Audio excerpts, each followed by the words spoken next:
西西，你阿父阿兄已战死沙场，阿母要你隐藏军功，不得杀敌为将。以后如上京闺女一样，觅个良婿，成婚生子，安稳余生。阿母说女儿能活着带回阿父阿兄，便答应你嫁良婿。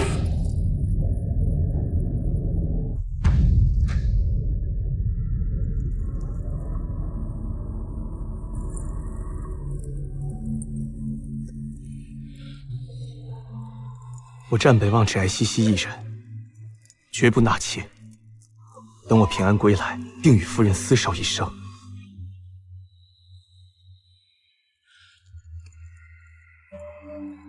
夫君放心，我一定会替你照顾好阿母，守好将军府，等夫君平安归来。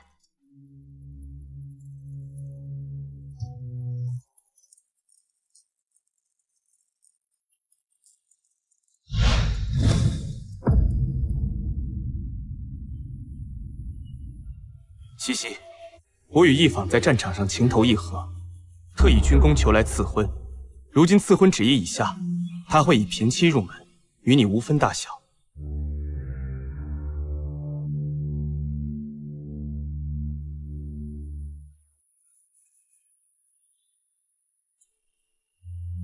夫君可曾记得，你答应过我，绝不纳妾。那样的话便忘了吧。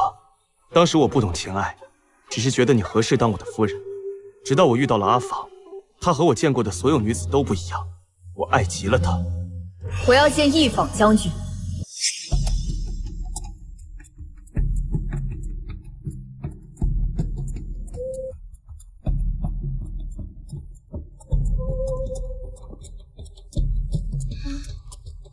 哇，他就是太后亲封的义坊将军吧？好帅啊！要是我也能这样就好了。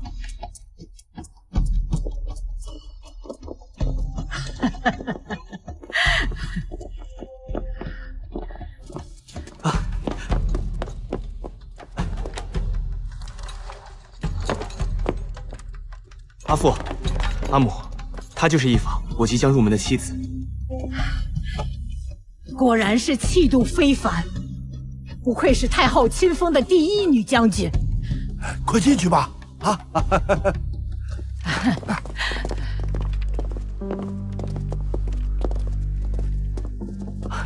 一路上你累了吧？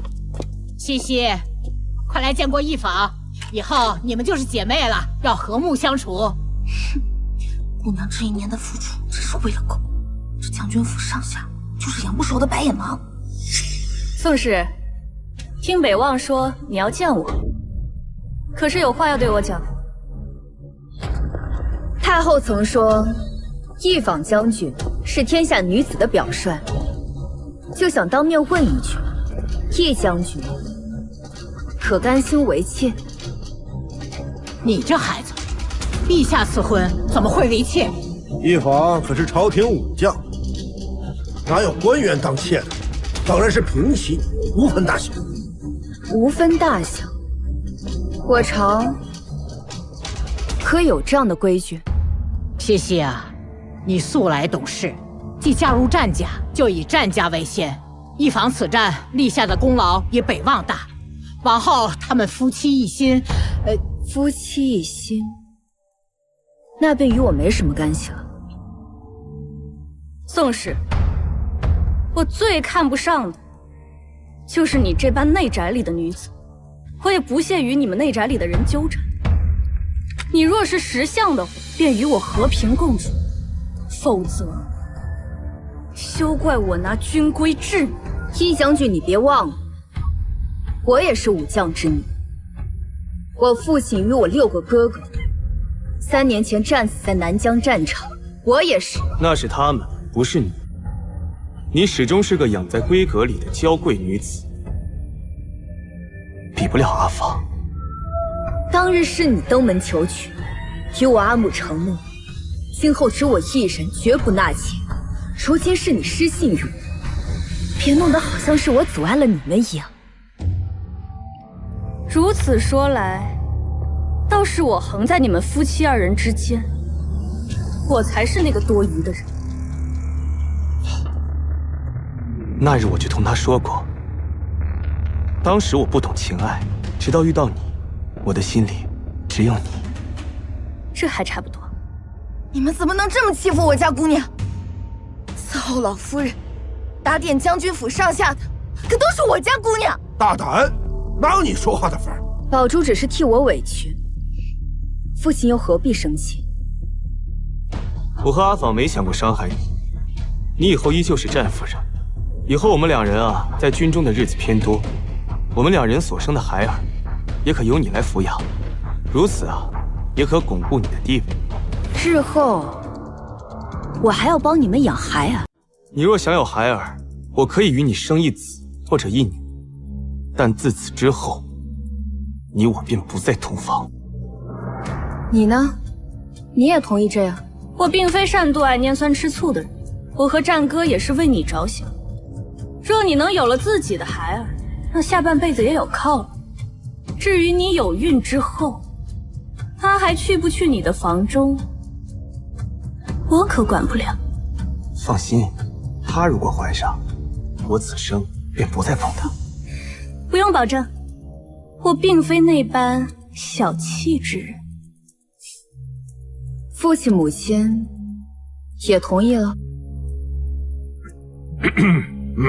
这样也好，你替他们俩抚养孩儿，他们也无后顾之忧，好去战场建功立业。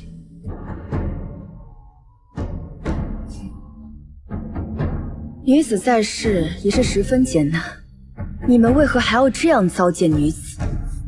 难道我宋茜茜在你们眼里，就只有靠着战俘的子嗣才能活下去吗？我就非得要给你们当陪衬，在这后院内宅里苟活一生，你们拿我宋茜茜当什么人了？宋氏，这已是对你最好的安排，你别不识好歹。一坊能让出孩子给你养，该难过的人啊是他。宋茜茜，你知足吧。是啊，茜茜，北望和一坊立下战功，你也会受益的呀。那便和离吧。怕是有人想借着和离的名义，好在外人面前装可怜，阻挠我与战哥的婚事吧。阿芳，你放心，这桩婚事是我们用战功换来的，他阻止不了。我们走。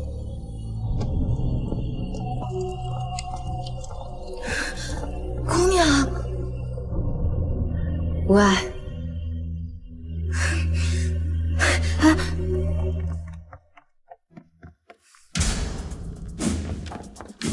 两位将军，你们彼此钟情是你们的事儿，但请别来糟践我家姑娘，别拿战功来压我们姑娘。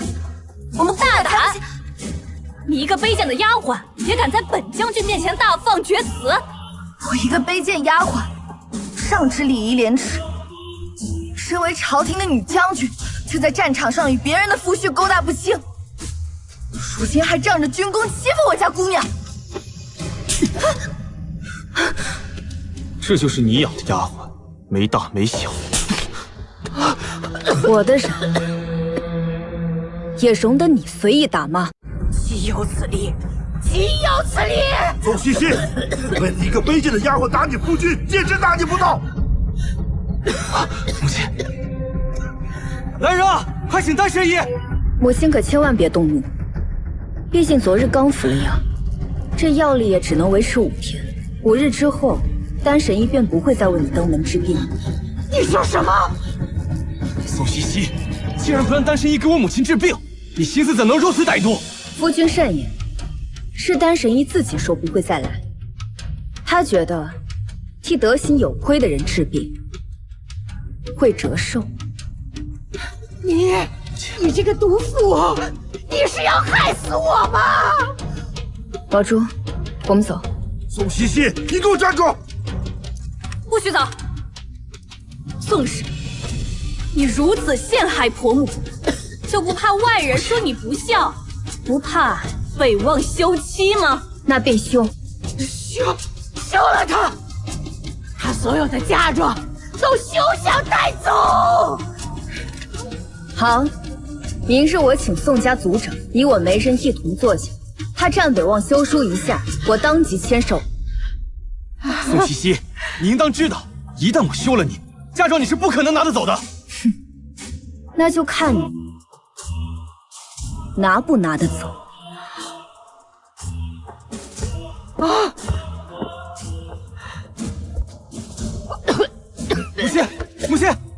母亲，夫人，母亲你怎么了？母亲，老夫人，母亲，你怎么样了，老夫人？姑娘，女子休妻可是带不走嫁妆的，你怎么能答应他们休妻啊？傻丫头，你家姑娘岂是他们能算计的？姑娘，莫不是有什么计策了？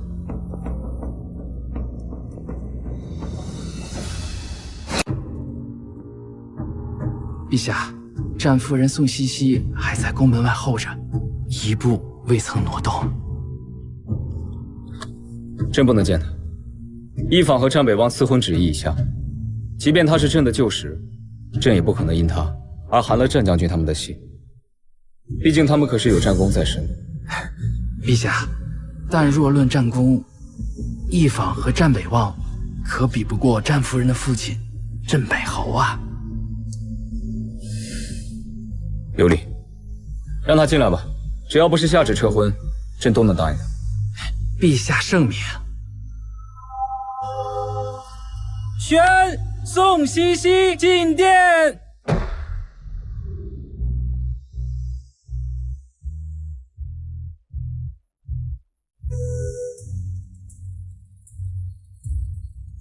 臣女宋西西参见陛下。陛下，战将军和义将军以战功求了赐婚旨意，而今是我父兄的忌日，臣女也想以他们的军功求得一道圣旨。宋西西，朕不可能收回成命的，你死了这条心吗？求陛下降旨，准许臣女与战将军和离。和离？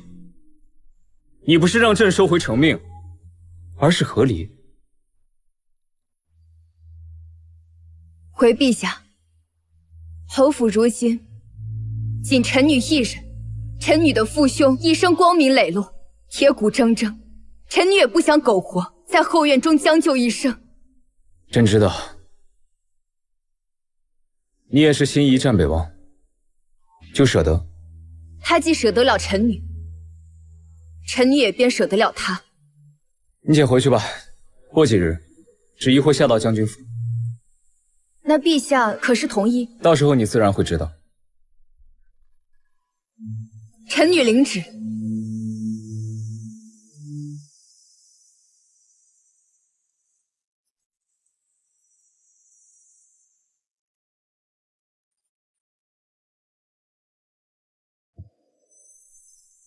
除了皇帝北冥王，朝中再无得力武将。虽说战北王和义坊是以军功求得赐我，但着实是战北王负了西西啊。传话下去，一会儿战北望他们来，朕不见。奴才遵旨。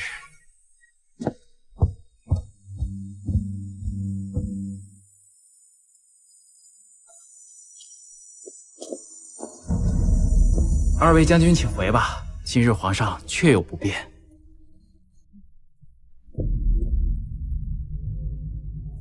奇怪，明明是皇上宣我们进宫的，怎么又突然不见了？我也纳闷儿。战夫人为了面圣，竟在宫门前等了1个时辰。还用想？肯定是让皇上收回成命，阻止战将军和义将军的婚事。果然是内宅妇人，前脚刚与他说完，后脚便进宫告御状，阻止你我成婚，还真是心思歹毒。阿芳，你放心，他阻止不了。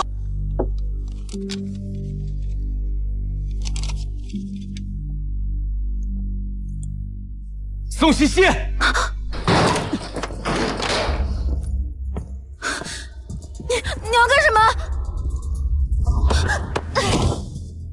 宝珠，你先退下吧。你去陛下跟前告状了，求陛下撤回赐婚旨意，对吗？没有。敢做不敢当，可不是将门出身的女儿所为。宋茜茜，你真虚伪！看来我从未真正认识过这个男人。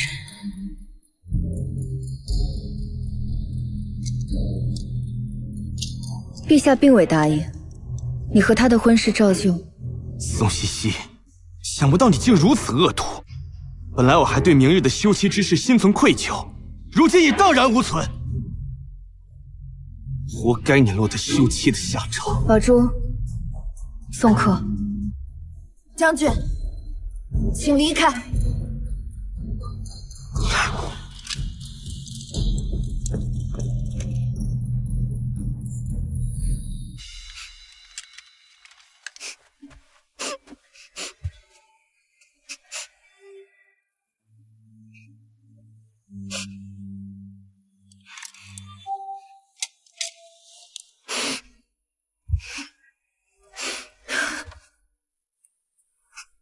傻丫头，哭什么？我就是替姑娘不值，你对他们那么好，他们还欺负你。因为现在对他们来说，我远没有立过军功的一坊重要。姑娘，你在我这里最重要。好了，别哭了。明日你就留在别院里，和苏嬷嬷一起收拾行李。无论这圣旨怎么下，我们都一定离开将军府。那姑娘只身去休妻宴，岂不是会被他们欺负死？你呀，就这么不信你家姑娘？你家姑娘岂是他们能欺负的？男儿薄幸，自古如此，不是什么新鲜事儿。但得了心腹便要休妻，也是少见呐。太叔祖，请用茶。哼，宋太公，你说这话是什么意思？一坊进门是平妻，跟他平起平坐，又不是压他一头。你说这话，显得我们欺负他似的。你说，我们欺负你了吗？母亲没有欺负我，只是转头就爱上了更有权势的心腹罢了。茜茜呀，你扪心自问，自从你进入战家以后，可有人骂过你、打过你？你婆母可有让你立过一日规矩？没有。但这1年来，我衣不解带地伺候婆母，拿我的嫁妆给她支付昂贵的药钱。他自然不忍打我骂我，也自然无法给我立规矩。你说是不是，战老夫人？我们府内上下都待你不薄，你……战老爷，您此言差矣。将军府上上下下待我不薄，是因为府中的所有吃穿用度，皆是用我嫁妆贴补。就算如此，依然有人要算计我的嫁妆。宋茜茜，一坊和北望是陛下赐婚，你是嫉妒，犯了不孝之罪。你说他不孝，满京城都知道，他进府之后为了照顾你的病，几乎都睡在你的房中，照顾你起居饮食，伺候你汤药针灸，怎算得上不孝？但赐婚旨意一下，他不让丹神仙来给我治病，还进宫求陛下撤销一坊和我儿子的婚事。敢问宋太公一句，他这是不是犯了嫉妒之条？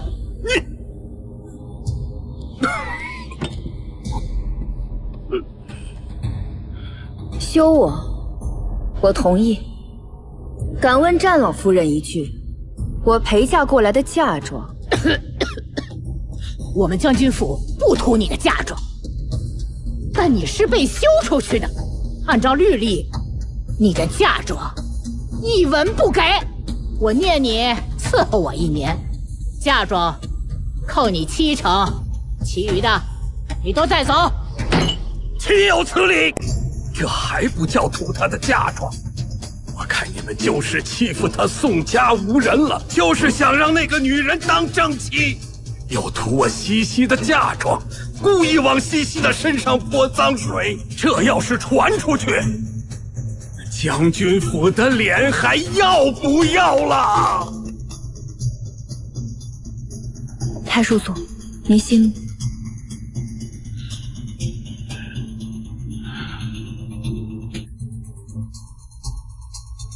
战将军，我敬重你与义将军为国立功，只请您说句公道话，是否要扣我70%嫁妆？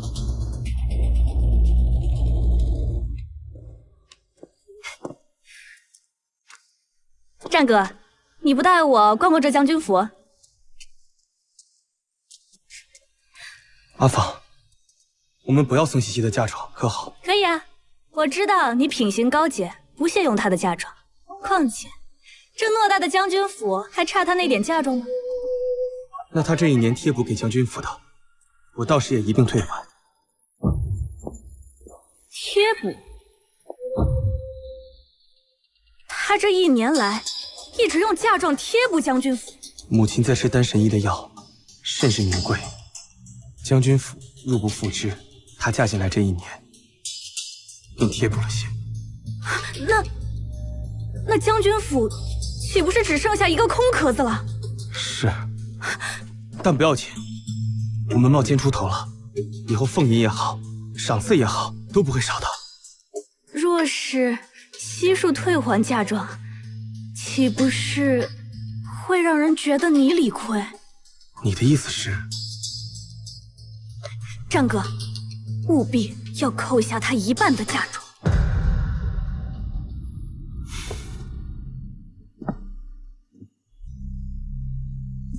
50%，他的嫁妆退还50%。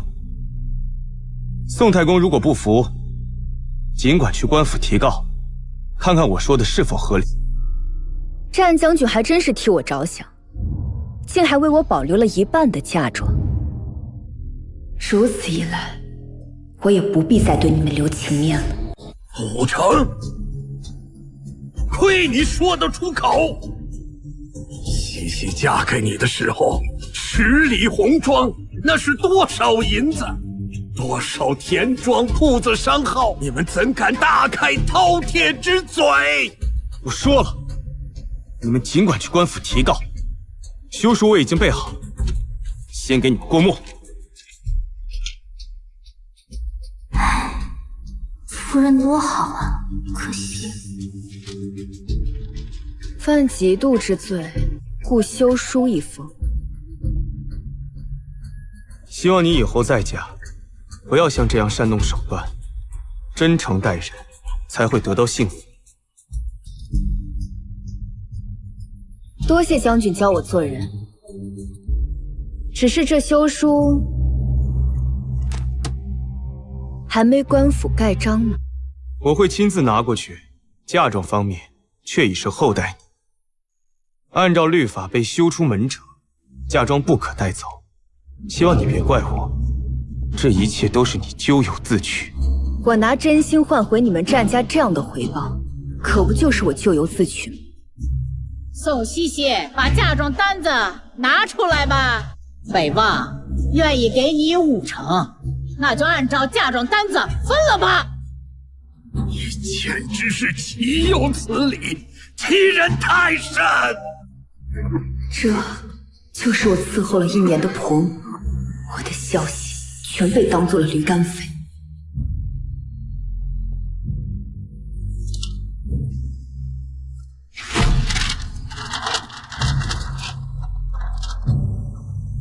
来拿，还不去拿了？该分的就分了，趁早把这个事情办妥。这是做什么？我说，靠你自己的本事拿到这份礼单。你又想耍什么花招？你这是逼我抢吗？我就是想看看我们商国的将军本事到底有多好。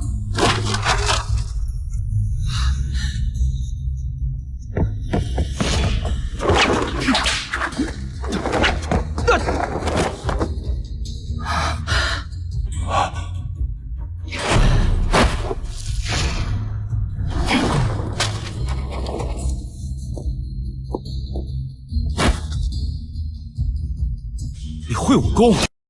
不算很会，但比你强。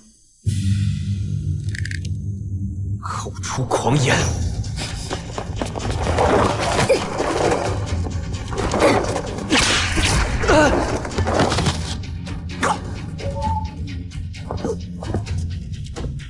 哈哈哈！镇北侯府无弱女。他的武功造诣，哪里只比我高一点点，10个我也不是宋茜茜的对手。你会武，为何从来不说？你猜？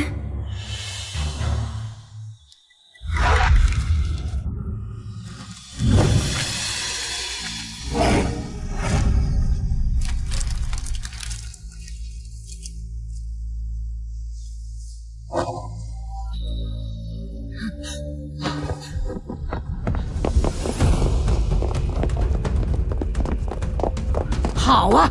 你毁了我的嫁妆单子，滚！你这个毒妇，给我滚出将军府！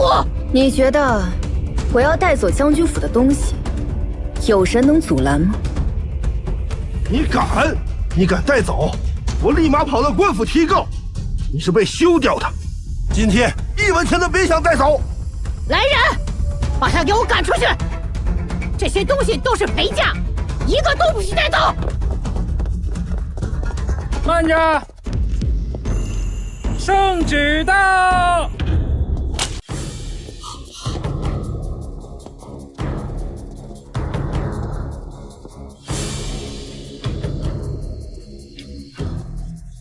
将军起来，圣旨不是给您的，是给宋姑娘的。定是陛下得知他反对赐婚，所以下旨训斥。烦请公公回禀陛下，宋茜茜犯下律条，已经被休了。将军休妻？宋茜茜犯了7出之条，我今天请宋家人过来，还请了媒人作证，休她出门。原来如此，那就不必让将军担了休妻的恶名。陛下自有圣裁。宋茜茜接旨。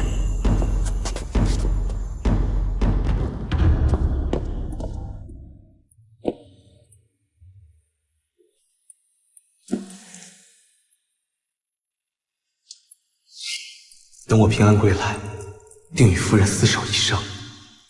夫君放心，我一定会替你照顾好阿母，守好将军府。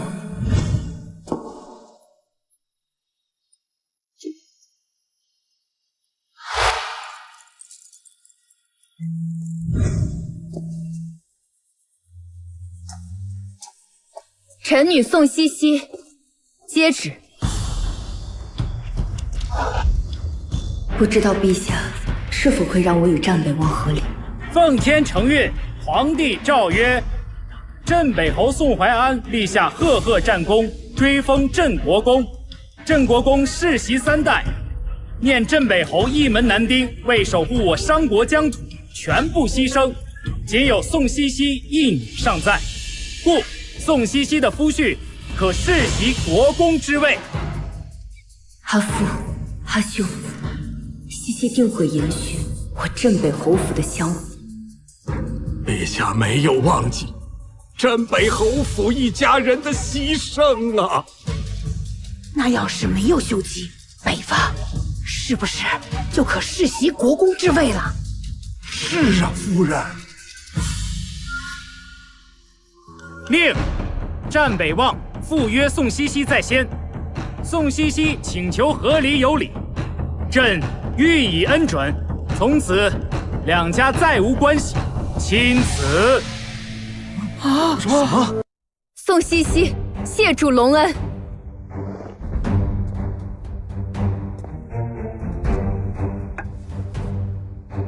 终于等来了。所以那日他进宫，并不是阻挠我和一坊成婚，而是为了请旨和离。姑娘，太后说您很久没去给她老人家请安了，她十分想念您，让您日后多进宫陪陪她老人家。是。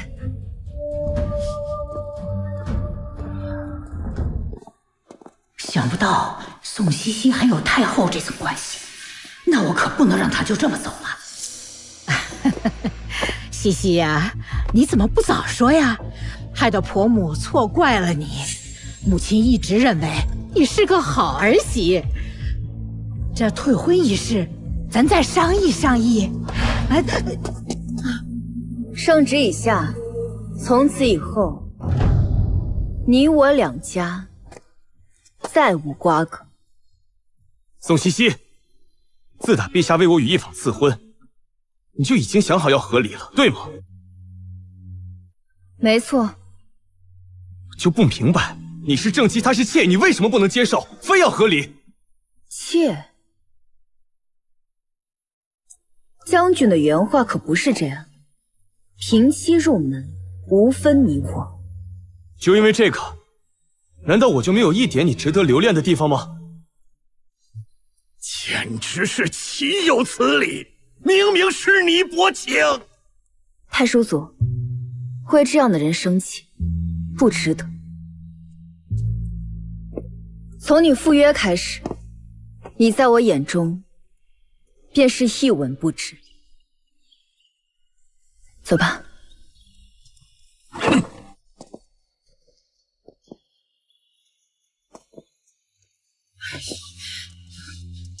都怪你！夫君放心，我一定会替你照顾好阿母，守好将军府，等夫君平安归来。我不会后悔的。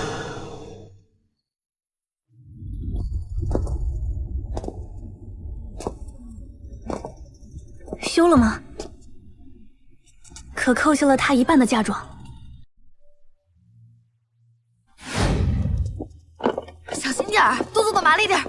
哎，小心小心，不能搬走啊！不能搬走，这些东西都不能搬走，什么东西都能搬走，这个屏风不能搬走啊！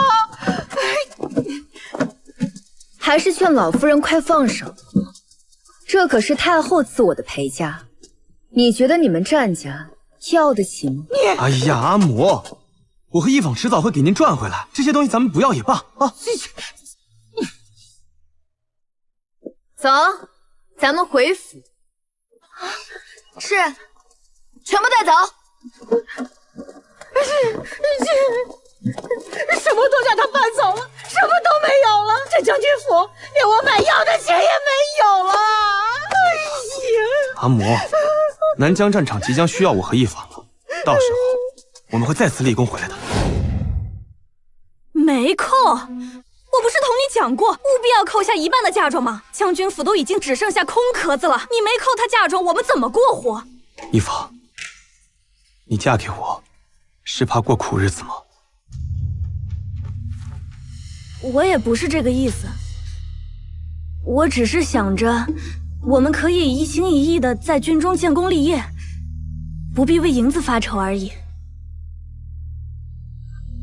所以，真的没扣下吗？嫁妆全部被他带走了。休书快要给他的时候，圣旨到了。原来他早前进宫求陛下赐的，是一道和离的旨意。从一开始他就打算和离，没打算和你共侍一夫。什么？他说他不屑。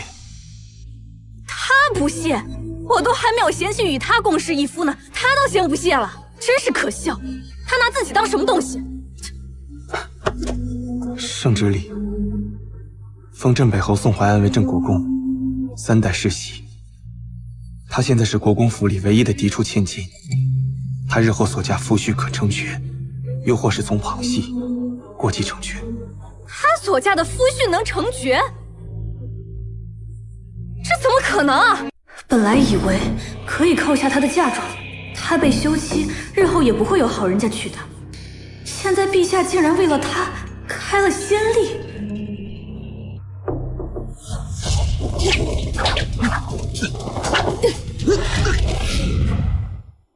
一方，宋茜茜会武。会武？她一个内宅女子，会武有什么稀奇？我说的是她会武功，我同她交过手，她现在的内力已经到达可以隔空震碎物品的程度。我不信！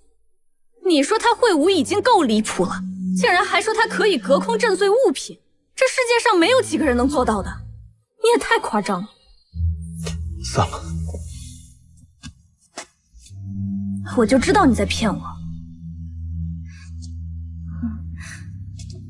战哥，我虽知将军府艰难，但你允诺我的聘金和聘礼可一样都不能少啊。他为何与从前不一样了？如今竟如此爱算计，难道是我的错觉？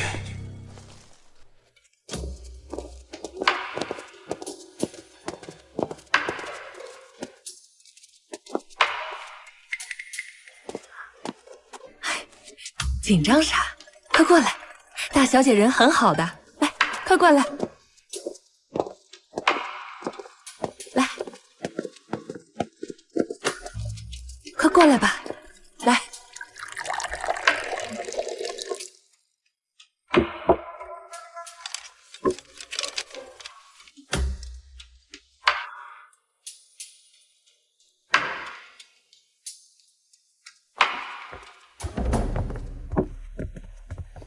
姑娘，这些都是牙行送来的，年纪有12岁到20岁的。姑娘若有喜欢的，便可留下来伺候。可认字？认得几个？留下吧，日后跟着苏嬷嬷学规矩便是。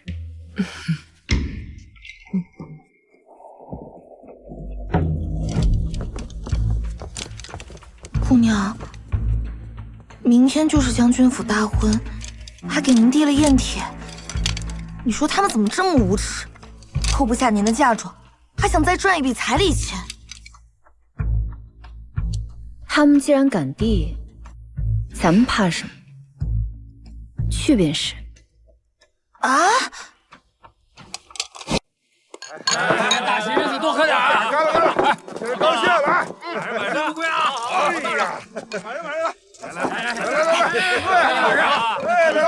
真好，海量啊！姑娘，好生奇怪。按理来说，皇上赐婚有很多达官贵人，怎么只有这些兵啊？而且新郎新娘也不在。再干一杯！二位小姐是？不行啊你！我还行啊！可以。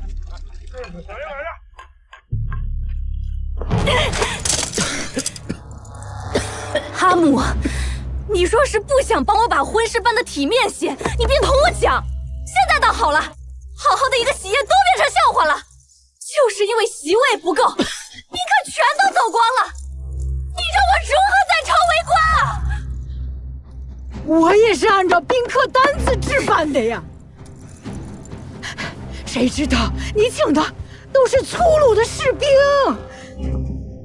这能怪我吗？我可是你婆母，这大婚当日，你竟敢对我大不敬啊！阿母啊，这事啊，确实是你欠考虑啊。你这个不孝子，你娶了媳妇忘了娘。你知道这些酒席，还有这聘礼聘金，都是我卖了粮铺，借钱给你置办的吗？给我闭嘴！这大喜的日子也不怕人家笑话。不管怎么样，既然来了，就都是宾客，别的事明儿再说。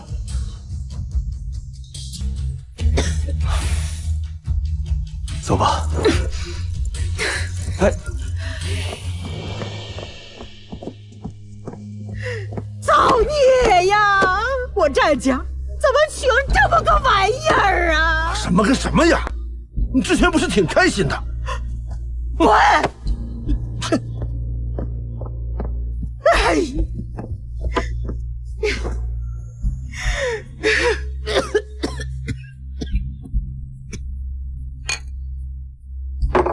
哎，没酒了，拿酒来，快点！就是啊，这还没喝痛快呢，没喝尽兴，老是没酒啊！这是几个意思？瞧不起咱们呀？就是，要不是当年我们跟着易将军屠了西京几个村，用西京战俘换了签约，他战北望能立功吗？刚刚还在嫌弃我们。小声点！当年咱们干的事儿，要是暴露出去，可是会掉脑袋的。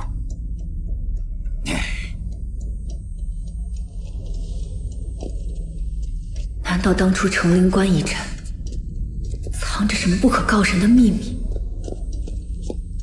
姑娘，按照你的吩咐，礼金已经交给他们了。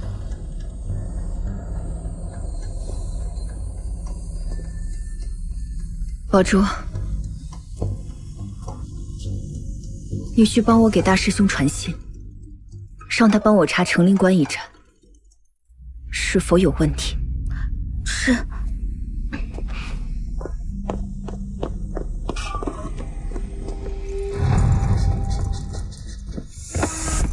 哟，这不是国公府嫡小姐吗？怎么，你还真敢来参加我和北望的婚事啊？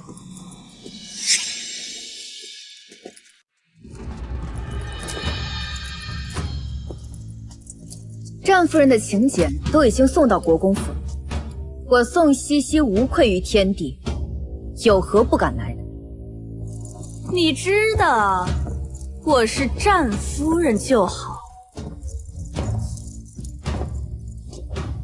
只有你上赶着当战夫人，别人都不稀罕。既然礼金已经送到，那我就祝两位永结同心，不要再出来祸害其他人。苏西西，好了，还嫌不够给我丢人吗？战将军，今日是嫌我等给你丢人了。兄弟们，我们走，别扰了高贵的战将军和一将军的兴致。走走走走，好，走，弟兄们，哎，别走，哎。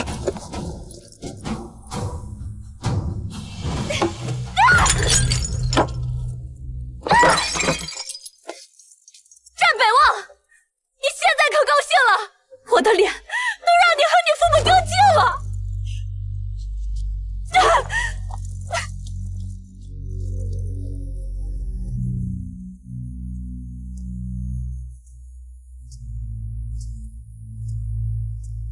这就是我用战功求娶回来的女人。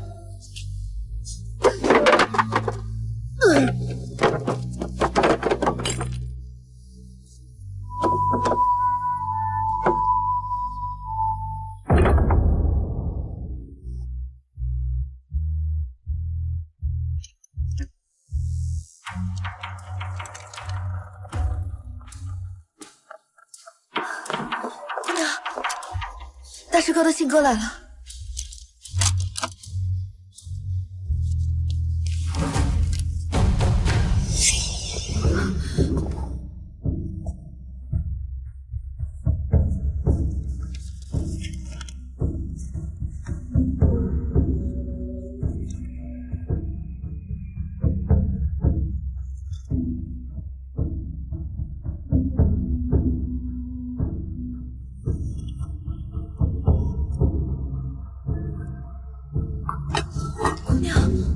怎么了？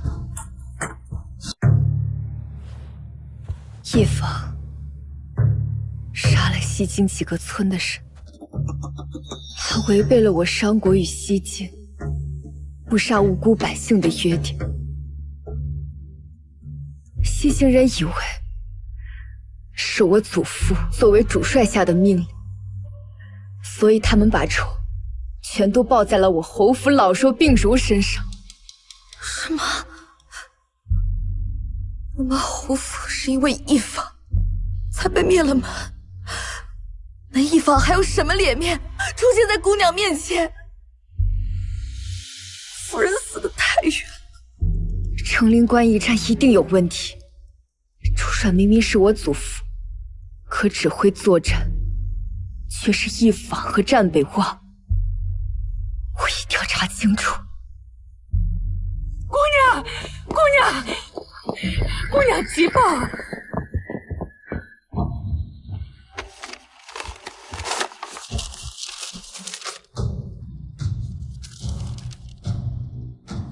姑娘，是何人？我师姐。他说西境已经派了30万兵马前往东辽国，要助东辽国攻打北冥王，吞下南京最后2城。可西京不是我们商国的盟友吗？那一坊不就是靠着与西京签订和平合约，立下战功，才处处为难姑娘吗？可扭头为何去入东辽国，与我商国为敌呢？恐怕与一坊屠村有关。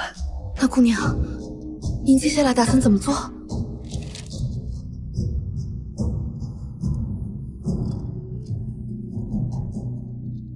我要进宫面见皇上。陛下，臣女收到密报，特来禀告陛下。密报？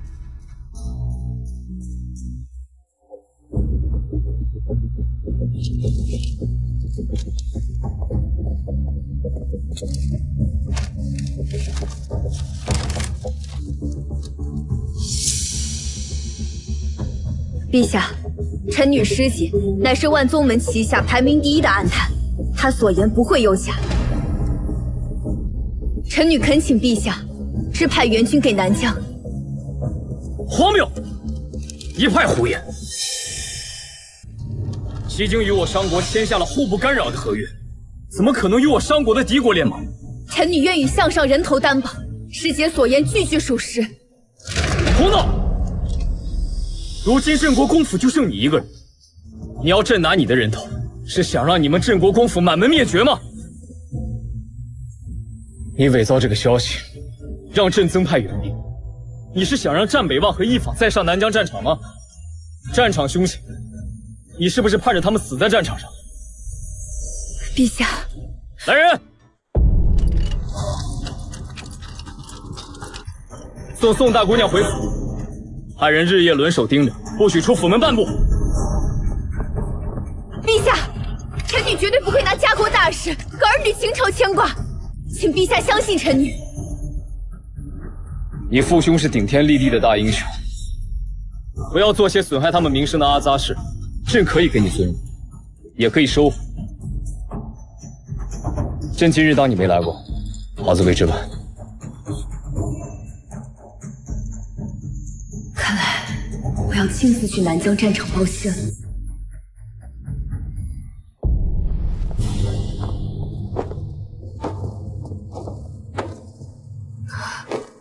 姑娘，这是怎么了？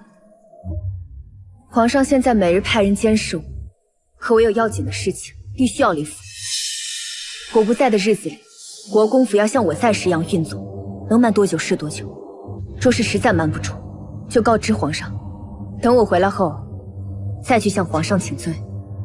姑娘想做什么就尽管去做，老奴会守着国公府。姑娘打算什么时候走啊？今晚就走。我离府并非难事，可我需要骑我桃花马，所以还得想个法子，把马运到别院去。这事儿好办，过2日是怀王妃兰郡主成亲，老奴骑马去给郡主送礼，送完之后会把马送到别院去，再从外头买一匹回来。行，就这么办。反正禁军也不限制你们出入。哎，对了，苏嬷嬷，我与表妹关系极好，你先去库房挑几样好东西送过去。西西，西西，姑娘，战将军硬要闯进来，我没拦住。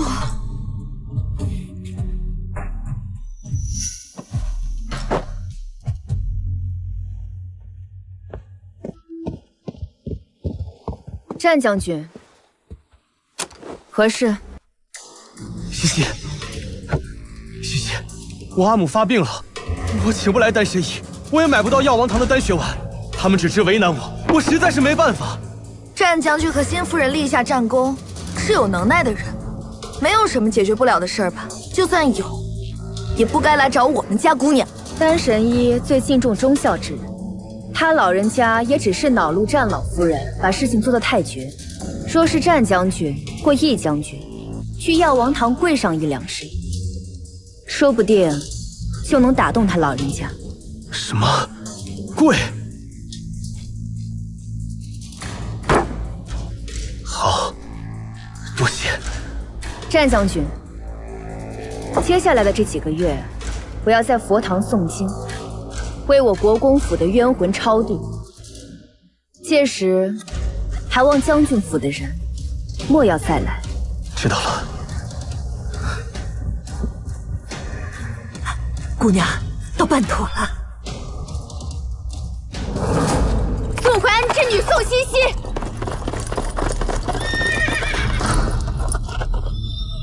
宋怀安之女宋茜茜有紧急军情，求见北冥王。你真的是宋将军的女儿？何人闯营？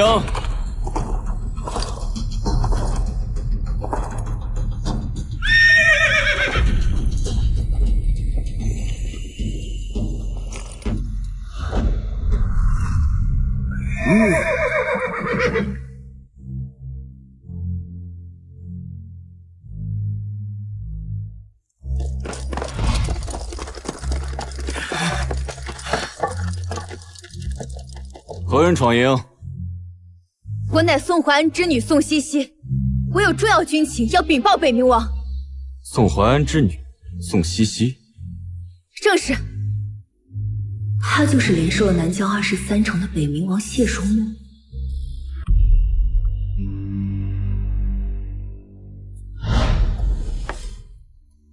此番去战场，本王一定会亲自手人杀害镇北侯府的敌军首领，以此为聘，以匕首为信物，求娶茜茜。北冥王为何要娶茜茜？是茜茜将本王从死人堆里救了回来。自从那时起，本王便决定非她不娶。还望镇北侯夫人成全。王爷不必多礼，只是茜茜上南疆战场一事，还请王爷代为保密。我不希望她功高盖主，只希望她觅得良婿，安稳一生。可王爷您贵为亲王，茜茜性子莽撞，实在配不上王爷。本王得知你阿母将你嫁人后，便打算就此一生待在战场，却不曾想会在这里见到你。随本王来。是。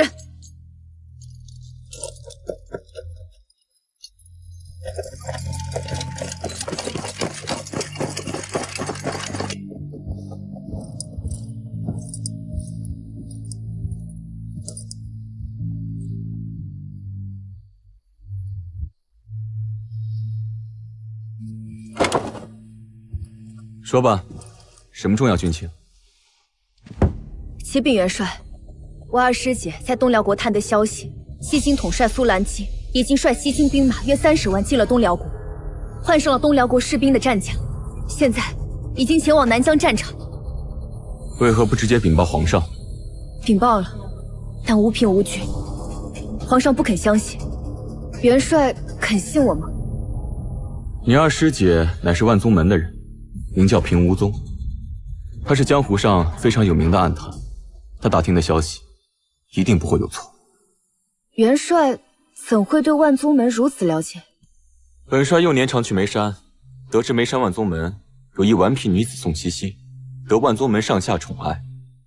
可是你，自从遭逢变故，我已不再是那个能肆意胡来的少女。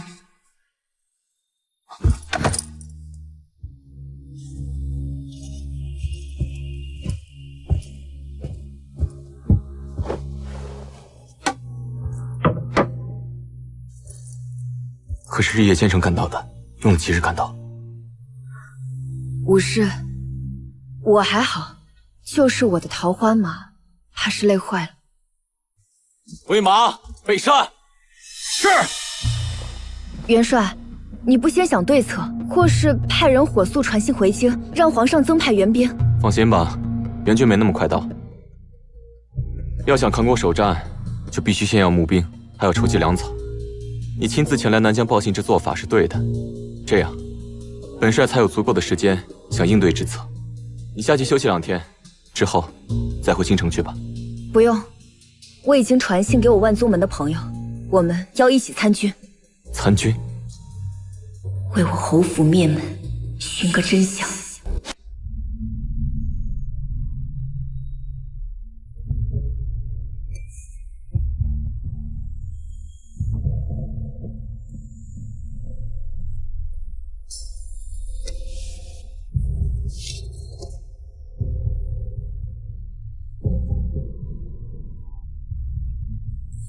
什么？30万西京大军与我敌国东辽20万大军联合，要攻北冥王，吞南疆最后2城。陛下，臣女师姐乃是万宗门旗下排行第1的暗探，她所言不会有假。臣女恳请陛下支派援军给南疆。荒谬！一派胡言！臣女愿以项上人头担保，师姐所言句句属实。没想到宋茜茜说的竟是真的，朕竟然还以为是他见不得镇北王和一坊成亲，怒斥了他一顿。皇上，如今派遣援兵，只怕是来不及了。这消息，我们的探子竟然没有探查出来，可见我兵部派遣在敌东辽国与西京的探子全部被杀了。皇上，战况紧急，请务必增派援军。我与战将军愿领援军前往南疆，必在西京大军抵达之前赶到南疆战场。一坊，你怎么能保证我们能先于西京大军抵达战场？西京人已经出发超过10日，如今我们还未动身，就算日夜赶路，也未必能赶到。我知道你最近对我有所不满，但我会让你知道，娶了我是将军府的福气，是你的福气。他宋茜茜顶多能帮你孝顺孝顺婆母，但我能让你将军府一门重回巅峰。好端端的，你提他做什么？我提他就戳你肺管子了？难不成你们还要藕断丝连？我看他这一招是以退为进，勾引你去国公府找他吧。说了，我去国公府找他是想找他出面去请丹神医，不然母亲到现在都吃不上丹神医的药。那你可知皇上为何派禁军守着镇国公府，看着宋茜茜吗？想必是他跟皇上提了一些过分的要求吗？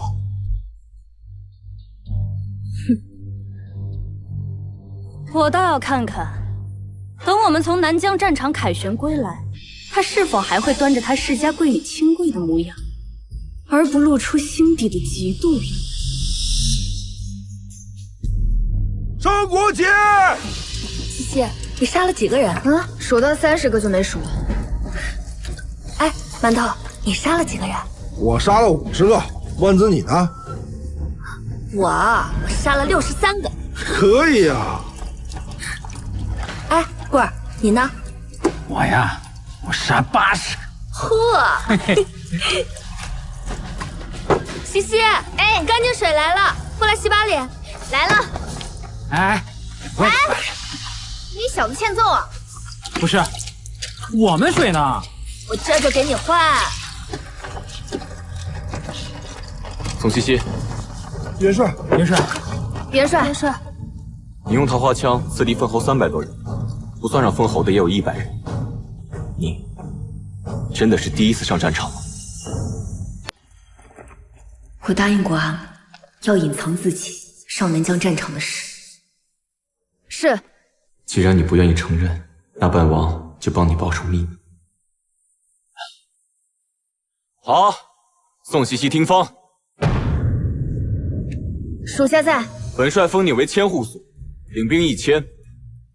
从今往后，这1000士兵任由你来调配。谢元帅。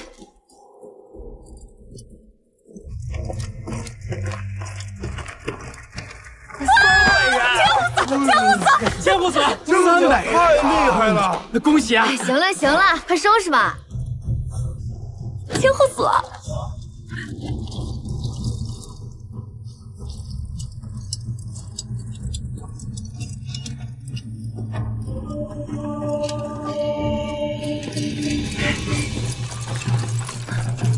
搞定了，好样的！回营，走。好啊！将门无润，传朕旨意，宋西西攻下粮仓，又立战功，封为五品出售武德将军。一旦助北冥王拿下西蒙，收复南疆，升正4品明威将军。是。皇上不再怪罪宋姑娘私逃出府，报信了吧？哎，这次多亏宋西西前去报信，才能让皇帝早些做准备。等他回来，朕会重赏。反倒是这援军，至今还未赶到，距离一坊将军承诺的期限已过2个月。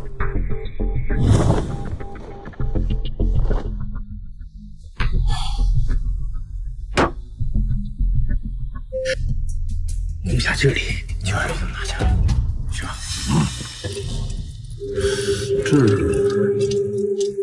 末将战北望，拜见元帅。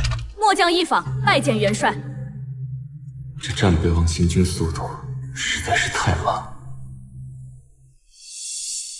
罢了，他立了大功，这面子还是要给的。你们终于来了。路遇山洪爆发，末将来迟，请元帅恕罪。天公不作美，与战将军、义将军无关。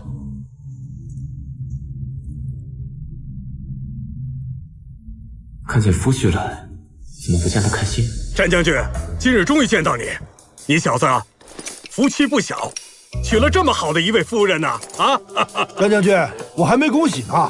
你们夫妻2人合力建功，定能重新光耀将军府。战将军，您夫人骁勇善战，勇猛过人，着实令我等惭愧无比呀。我娶一坊的事，这里的人也都知道了。可他们是宋西西父亲的旧部，怎么反而恭喜我娶得一坊为妻？多谢3位将军。诸位实在是过奖了，一坊怎比得上诸位将军？成灵关一劫只是侥幸，并非一坊多勇猛善战。这丫头，莫不是隐瞒了些什么？战北望夫人是宋西西，义将军怎么跑出来谦虚一番呀？义将军谦虚。哎呀，怎么还发呆呢？见到自己的媳妇儿也不知道上来问候一下。她受了伤，到现在还没好利索呢。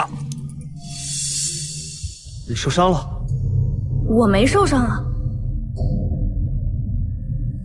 哎，这……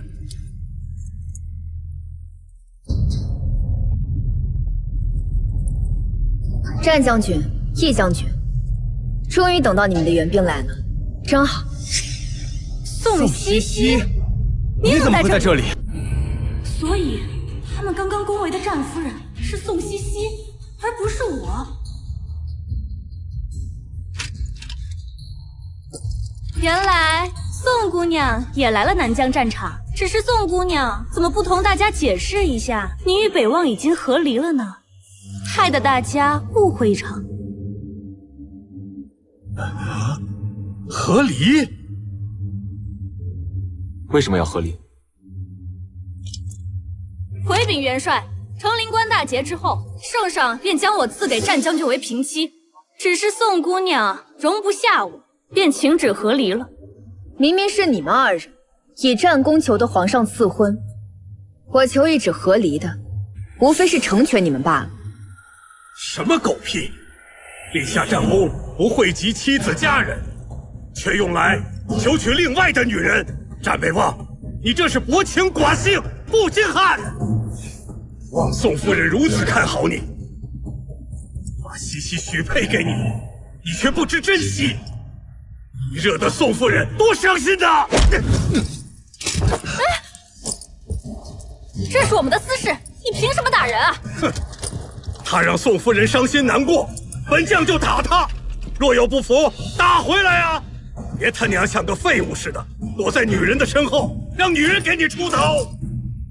宋夫人已经死了，除了宋茜茜，宋家其他人也全都死了。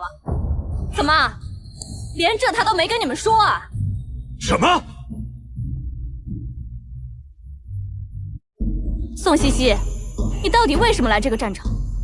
难道是想让你父亲的旧部替你出头吗？怎么回事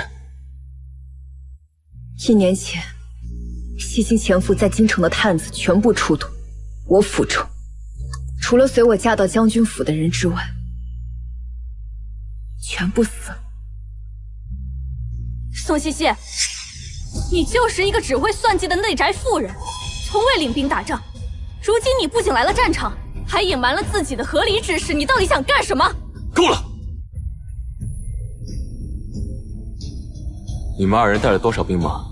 如数报来。回禀元帅，末将带来10万精军，1万神火营将士，1万5玄甲军。好，宋将军，这1万5玄甲军归你统管，神火营归方将军统领。今晚安置在城外营地，明日起各自练兵。是。宋将军，你是说他宋茜茜？他凭什么是将军啊？战将军，若是不想你夫人丢尽脸面，还是趁早把她带走吧。哼，宋茜茜，我看丢尽脸面的是你吧？你有什么资格统领今日的玄甲军啊？宋将军参与5场战役，斩杀敌人无数。破城之时，也是宋将军潜入城内，打开了城门，且带着3000兵马前后对战，东辽西京联军近3万人，艰苦守住了粮仓。他的功劳早已启奏圣上，正五品出授武德将军，乃圣上亲封，有兵部送来文书作证，你凭什么质疑？正五品出授武德将军，他竟然如此厉害！想必是诸位将军捧他上位吧？杀敌无数，我不信。想当初义将军豪言壮语，有心怀天下之心，如今看来，倒不如一个内宅妇人，系纠缠不休。退下！玄甲军是由末将带来南疆的，凭什么由他宋茜茜统领？我不服！你说你不服？对，末将不服。一路风霜雪雨的赶路过来，最后却是给他人做嫁衣，我怎么会服？本帅这里没有不服从的将士，你从哪里来，回哪里去。元帅，我们听从安排，援兵至南疆，便是听从元帅调配的。我们夫妇2人也是任由元帅调派。你们自然任由本帅调配，难不成还想凌驾本帅之上？不敢。元帅也太小瞧我们夫妇2人了吧？成灵关，我们可是立了大功的。这里谁没有立过大功？元帅息怒，依法他不过是意气用事，无意冒犯元帅。不能接受军令，就立刻离开南疆。本帅需要的是绝对服从的将领。走，走。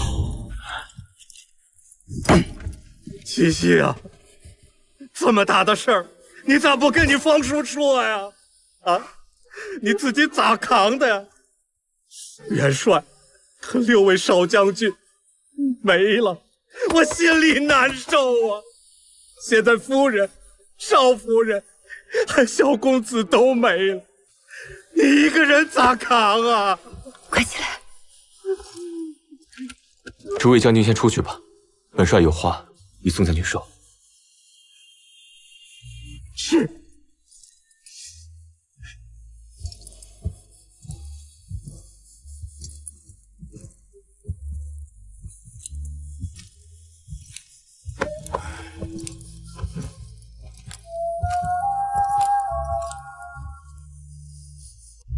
来，喝一杯吧。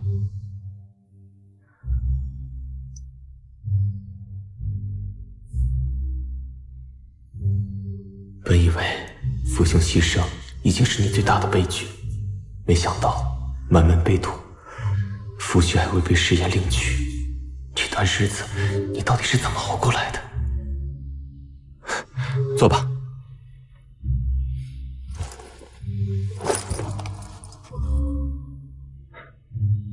冷静点没？跟我说说。元帅还想知道什么？一切。为何忽然成亲？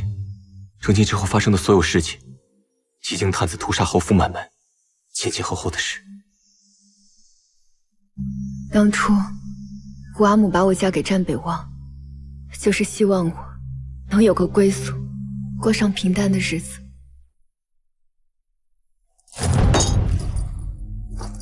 欺人太甚！他们将军府的人竟敢如此欺负你，委屈你。我没有觉得委屈。我若是对战北望有情意，自然是委屈。可我没有。于我而言，离开了将军府，就是解脱。还有他们筹谋的，我的嫁妆也没有得逞。所以今日才让元帅看到一坊对我那么愤怒。他看上的男人我不稀罕，让他不高兴。不愧是宋家女子，永不折腰。一坊通过屠杀西京无辜百姓，与西京取得合约一事，我会如实禀报圣上，届时一定会水落石出。该有一个人为此事负上全部责任，只不过或许不是你想要的那种方式。我明白，多谢元帅。来，起来吧。走，本帅带你检阅玄甲军。从今天开始，你就是玄甲军的副指挥使。是。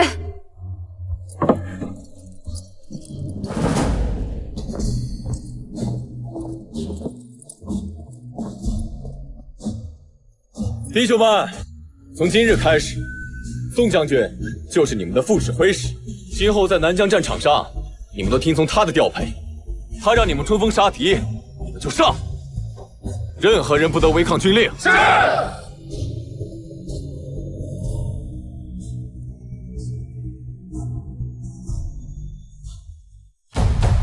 玄甲军分明就是我们带来的，凭什么就归了他宋西西管？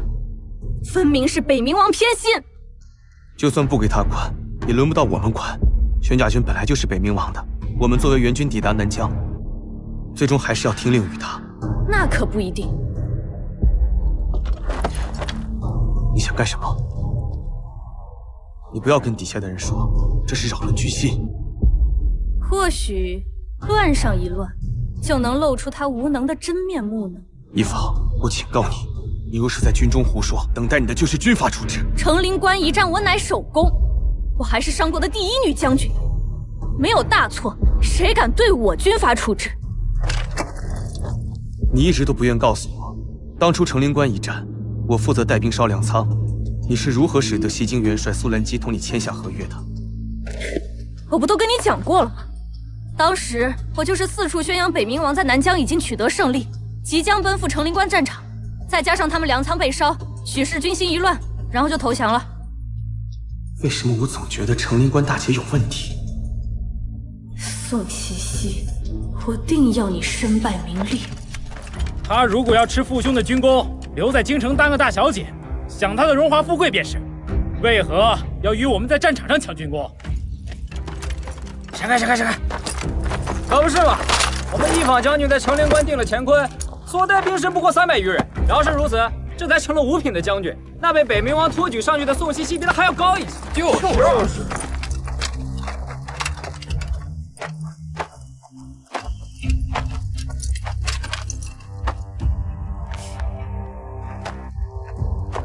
我说近几日大家不操练，也不听我指挥，原来是不服我。宋将军，元帅下令，说若有不服的，可以挑战宋将军。如果能从宋将军手下走满3招，便可免罪。但是末将不要免罪。如果能胜了末将，宋将军的功劳从哪儿来的？末将从此不再多言一句。支持我们支持你，支持你，支持你。西西，揍他！宋将军不敢迎战吗？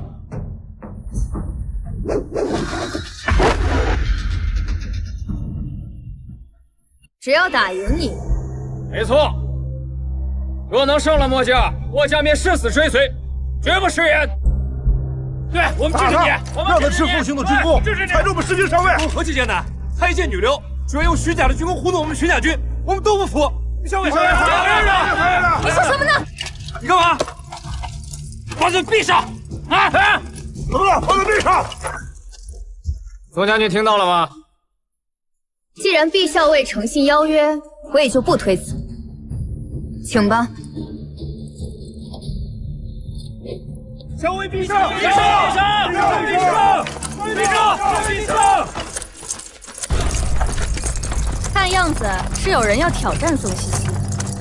毕明在玄甲军里都算武功高强，也不知道他宋茜茜能在毕明手下走几招啊？毕明啊，他胜不了。夫君，你也太偏心那宋茜茜了吧？咱们且等着。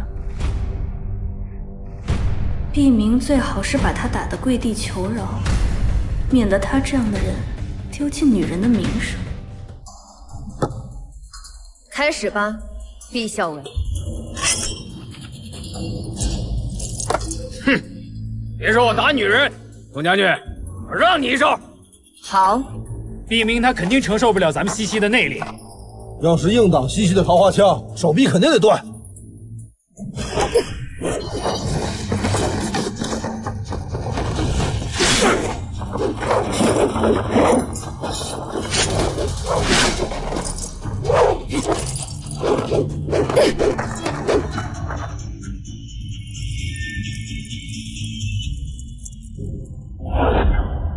想不到他这看似棉花一般软弱无力的出手，竟是藏着乾坤的袖手。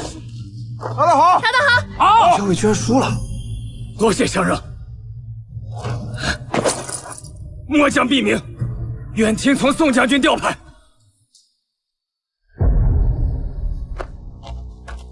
就这样，这也太敷衍了。这毕明是北冥王安排的吧？站在那里不躲不闪，被他刺了一下就算胜了，还是一招制胜。这玄甲军呀，都听北冥王的，北冥王要他们臣服谁，他们便臣服谁，那又何必做这样一场戏，拿将士们都当猴耍呢？难不成宋茜茜就只会那几招，没别的本事了？我去挑战他。别去，宋茜茜统领的是玄甲军，又不是其他的兵。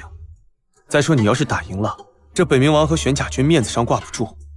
大战当前，我们不能挑起内战，让军心不稳。那又如何？这军心又不是我扰的，是他宋茜茜与北冥王私相授受。你还想不想要立军功了？此战的元帅是北冥王，此战最后如何是他上奏的。若得罪了他，你想过后果吗？到时候咱们一点军功都捞不着，还落个扰乱军心的罪名。那怎么办？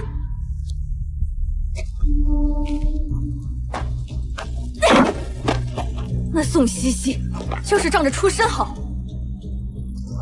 这样欺师盗名之罪，我是断容不得的。等到了上战场那日，他若是不上，我也是要逼着他上的。既然北冥王想要重振宋家的荣耀，宋茜茜肯定是要上一上战场的，到时会有很多人护着他。上了战场，生死难料。若是那15000玄甲军都只护他宋茜茜一人，或是为他一人积累军功，那等日后回到朝廷，我必要报奏圣上，好让满朝文武都知道，他宋茜茜是如何败坏宋淮安大将军的威名的。哎呀，这有些人呢，面子功夫好歹做足些呀。宋家军的威名都被你丢尽了。我宋家军的威名跟你有何关系？你还在这装什么清高呢？我都已经看见了，把玄甲军交由你统领，不过是北冥王一句话的事，何必还要毕明出来陪你做一场戏？你以为这样其他士兵就能心服口服吗？真是把所有人都当瞎子。你说的没错，不是所有人都是瞎子，有些事情骗得了一时，骗不了一世。你什么意思？没什么意思。我不管你什么意思，但这里是战场，玄甲军是精锐，不是用来给你赚军功的。马上回京去，别在这里捣乱。我知道，你不过是想证明你比我厉害，可你凭的是自己的本事吗？这军中啊，无人会服你的，大家都拿你当个笑话。我成为笑话，不全赖你散播谣言，也是真相吗？不行，玄甲军不是用来保护他的，我一定要从北冥王那里夺回玄甲军。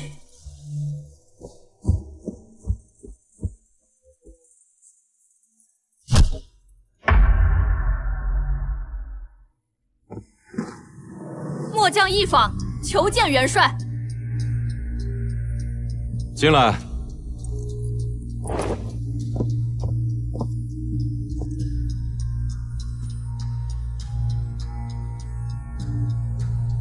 元帅，既是召诸位将军一同商议战况，为何不邀我们夫妇二人一同前来？本帅不是说了吗？你们长途跋涉支援而来，伤病不少，先休息2日再练兵，暂时用不着你们伤到。我们是奉旨前来增援的，这一路虽有艰难，但休息1日便可恢复元气，今日便可练兵。只是元帅，末将有一事不明，特来请教。你说。玄甲军是精锐，理当作为先锋破阵之兵，为何元帅却把他们拨给了宋将军统领？有什么问题？用最精锐的兵去保护一位上战场揽军功的女人，末将认为元帅实属无智。什么保护？元帅还真是念旧啊！玄甲军若能破城，那功劳便是他宋西西的，这跟白把军功送给他有什么区别？你怎么说话的？他率领的玄甲军若能破城，这功劳便是他拼出来的，怎么是送的？莫非易将军打仗只需自己一人冲锋陷阵，士兵都躲在后头？那方将军的意思是说，宋将军也会上战场，而不是躲在后方拿个指挥之权？荒谬！既有先头部队，自然有领兵的将军，哪里有将军躲在后方拿个指挥之权的说法？他领兵，让一个从未上过战场的女人领兵打仗，我看怕不是诸位将军领着他和玄甲军去攻城吧？怎么就没上过战场？之前那几仗，他不都是一路打过来的吗？之前那几仗是怎么回事？元帅和诸位将军心里头明白。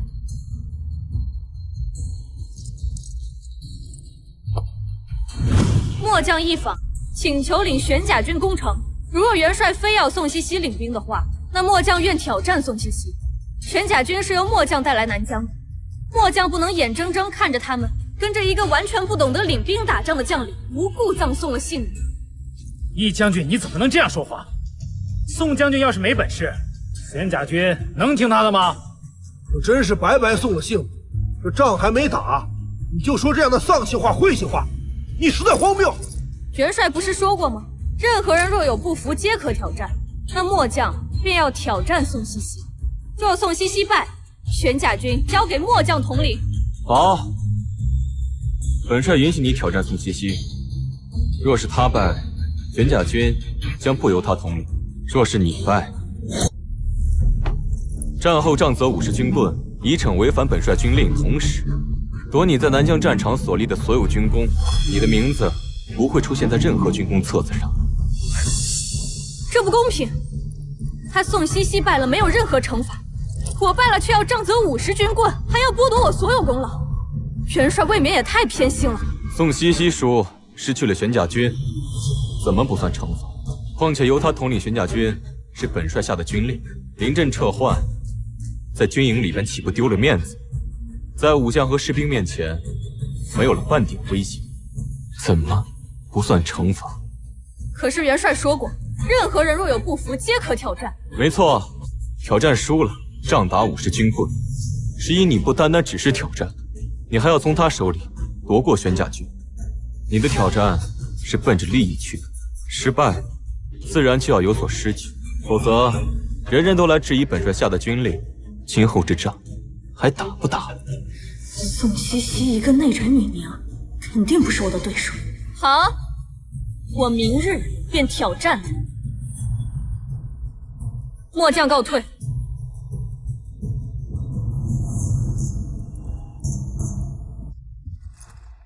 元帅，玄甲军已经交给宋将军统领，为何要准许易将军的请求呢？如今援军里面闹事的人虽然没了，但依旧私下议论纷纷，说宋将军德不配位。如果宋将军输了，宋将军不会输。既然援军里依然有对宋将军不满的人，再者，有人想要自取其辱，要犯楚，那就成全他，谁都不要阻碍他。哎，阿房，怎么赌得如此之大？宋茜茜武功不低，哪怕只是几招也足够胜你。我亲自见过她的武功，一房，千万不要意气用事。战哥，我并非意气用事。今日我所争夺的，不单单是领兵之将，还有玄甲军日后的统领权。南疆之战之后，国内将几年无战事，你我若无官职，可如何是好？可是我们这战士立功，一旦输了，功劳全无，还要被罚军棍。一旦在军中被杖责，便再无武将之位，以后还如何领职？输给他，你也太小瞧我了。哎，凡事都有个万一，你一旦输了，便什么都没有。你甘心只留在内宅当个娘子吗？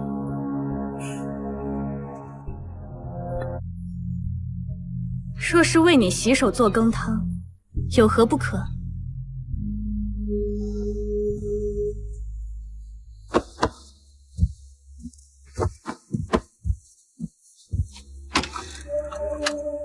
但我必定是不会输的。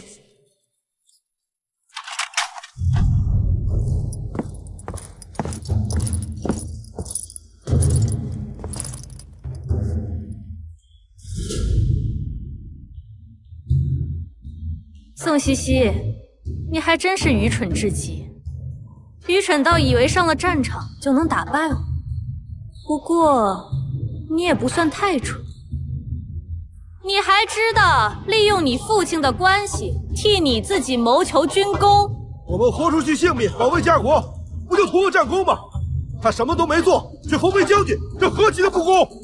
说不定我们在战场杀的敌人，最后都成了他的军功。我们如此千辛万苦，到底是为了什么？不过是给他人做嫁衣罢了。你再给我说一遍！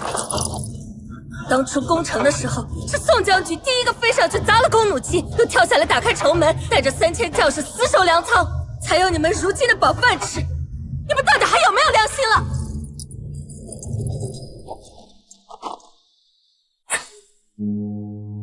若不是你，我侯府满门就不会死。宋茜茜，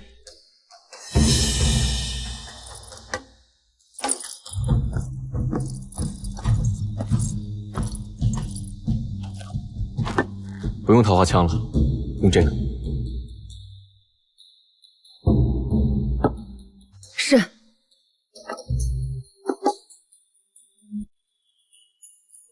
元帅，这是怕我用桃花枪杀了一方。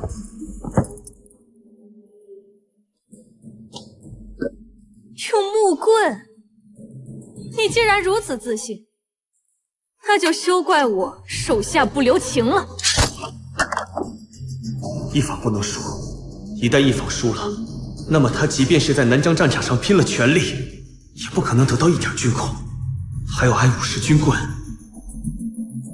一坊沉着应战！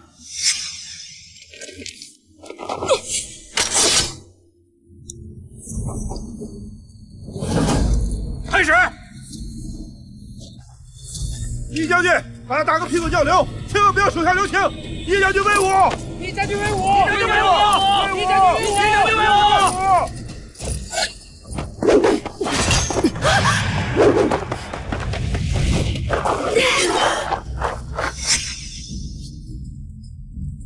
这木棍，只怕不是木棍吧？看来元帅是给你挑了最坚硬的武器，还不如换回他的长枪，我还以为是多厉害，竟然这么糊弄人！这不公平！对，不公平！不公平！不公平！不公平！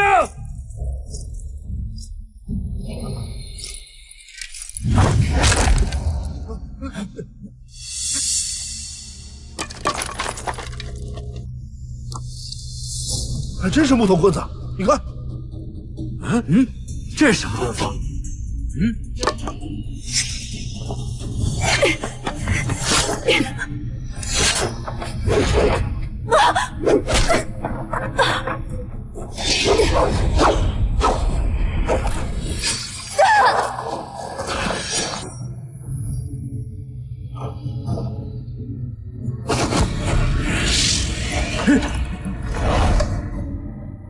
这是什么功夫？他居然能隔空取物！这木棍明明在地上，一定是药法。你们懂什么？这是内力，只有内力上乘的武者才能做到。易将军，是继续打，还是认输？武将岂有认输之理？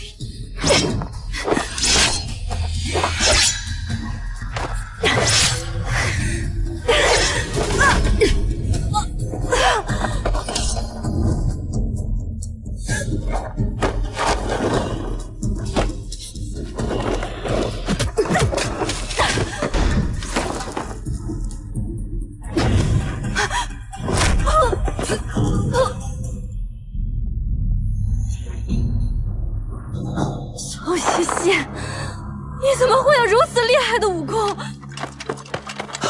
一坊，你没事吧？这个我没有输，我要是有他那般的出身，我也是不会输的。打得真好，打死他！打得真好。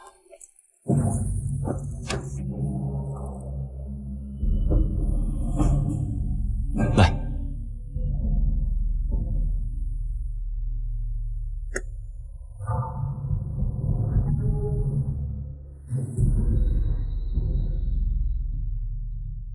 一坊本质清简，我竟因为他蒙蔽了双眼，忘记了西西的好。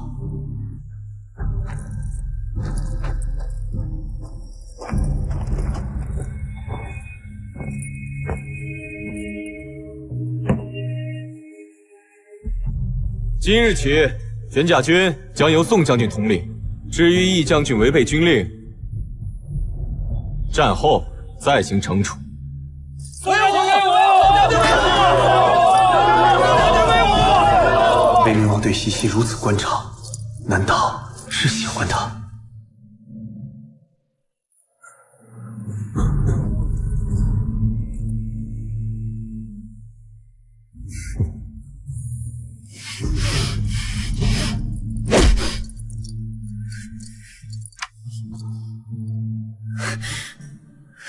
想杀了他？想过。派去调查的人来了信，西京人连屠村的事情都隐瞒了下来，对外只是说整个村子走水，所有人都被火烧死了。你知道这意味着什么吗？西京人想隐瞒西京太子被辱一事，所以就算皇上已经查到真相，表面上也不能对一坊做出什么处置。至少你可以放心，不会因一坊而牵连到你的外祖父。所以苏兰姬之所以要帮东辽国在南疆战场拖住我们，就是逼着朝廷派出援兵，而刚立过功的一坊必定会成为援军之将。苏兰姬的目标只在一坊和他麾下的士兵。没错，两国表面虽已达成了和平，可仇恨已经结下。若是你今天杀了一坊，苏兰姬无法亲手为太子报仇，那么他会将所有的仇恨都转移到无辜百姓身上。您是说，苏兰姬可能会屠城？现在应该不会，但如果你今天杀了一坊，他多半……苏兰姬是西京太子的舅舅。今天如果杀了一坊，后果真的很严重。幸好。好了，别想太多，专心练兵。等到攻城之时，苏兰姬一定会追着一坊打。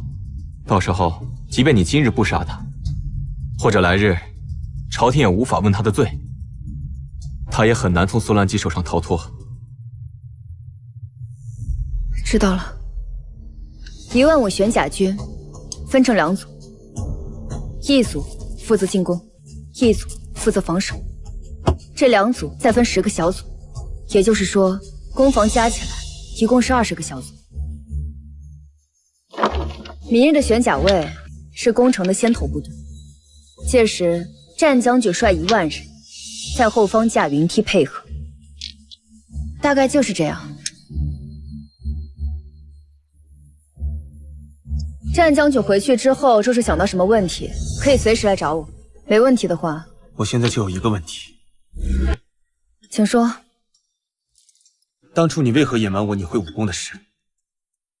这很重要吗？不重要，只是直到你我和离那一日，我才知道你会武功。我疑惑的是，你既然懂得兵论战术，武功又如此高强，为何不去军中继续发展你宋家的势力，而要选择下嫁给我？嫁你，无非是遵从母命罢了。那你可曾真正的喜欢过我吗？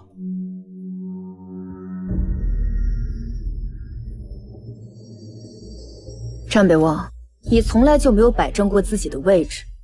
做我夫君的时候没摆正，做一坊的夫君，依然也没有摆正自己的位置。所以，其实你根本没有喜欢过我，你只是奉母命嫁给我而已。明明是你无情在先，却让人觉得是我辜负了你。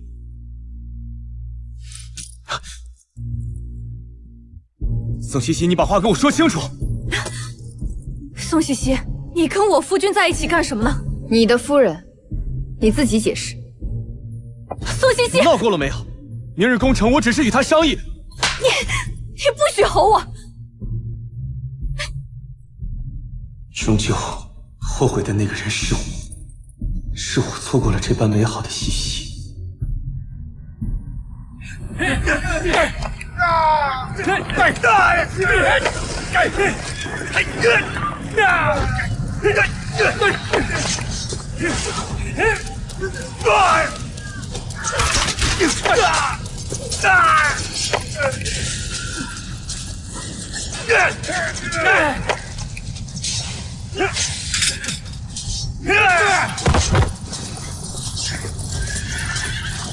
元帅，宋将军，这些弓箭手交给你。万子，我们走。此剑，接着放。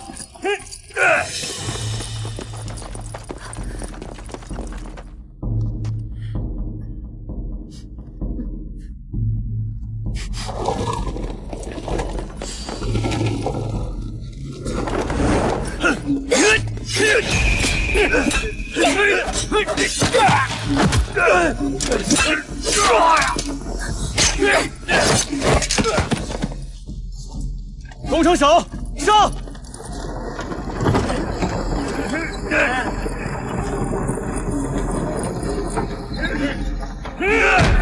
战哥，谁让你来的？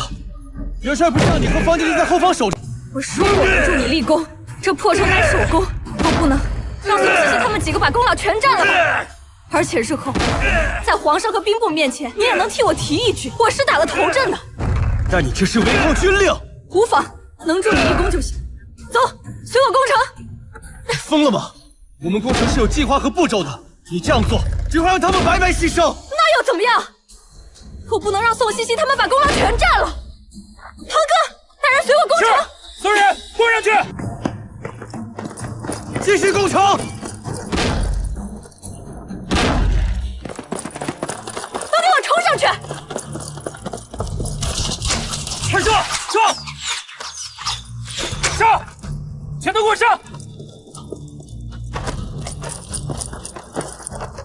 让你的人都下来！我们弓手是经过演练的，你们没有参与演练，会打乱我们的计划。上！全部都给我上去！快点，快点！快点！怎么回事？快阻止他们！厉将军，攻城是最危险的，我的兵都具有牺牲精神，他们为了收复南疆，不畏犯险。你现在让我叫他们回来，那就是影响士气。你懂不懂打仗？非玄甲军威的全部下来！都给我冲上去！冲上去就有了军功，有了军功便能获得赏赐。下来！玄甲军都给我上去！把非玄甲军的都撤下来！你要干什么？我在救你的命！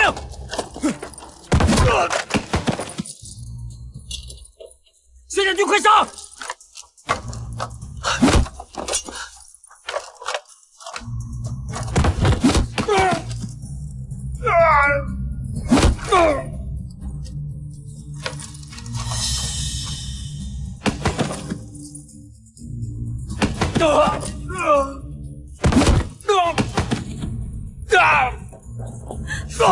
你害死他们了！我也都是为了帮你啊！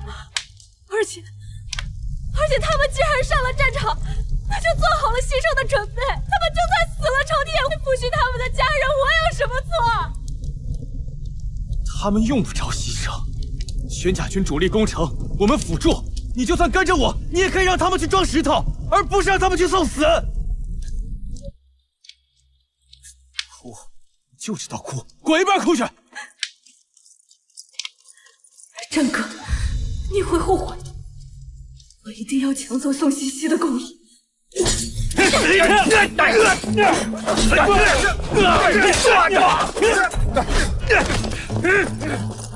去开城门。严库，是。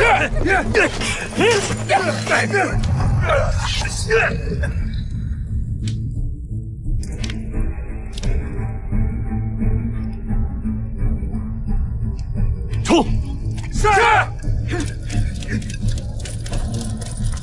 给我冲！堂哥，给我冲！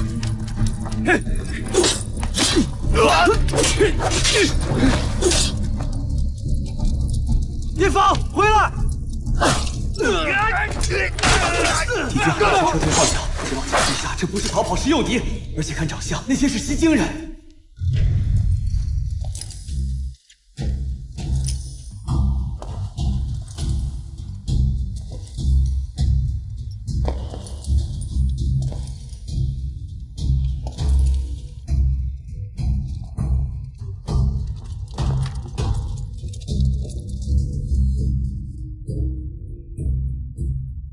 不要出现！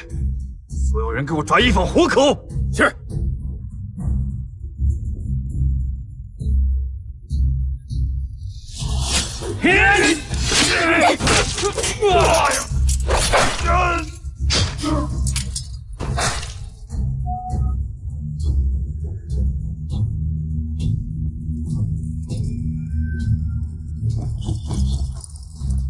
撤！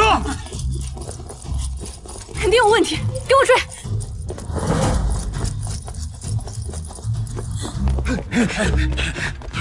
撤！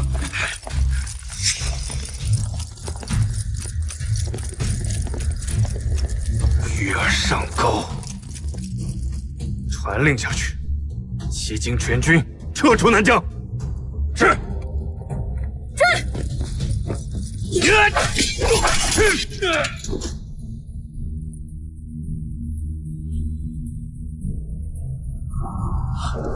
一坊，一坊，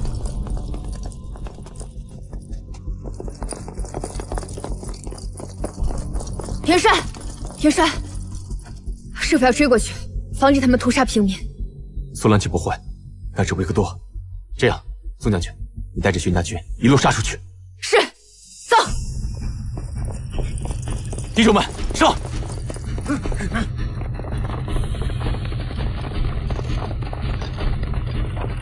快跑！快跑！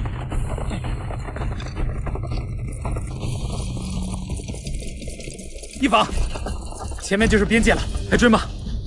追！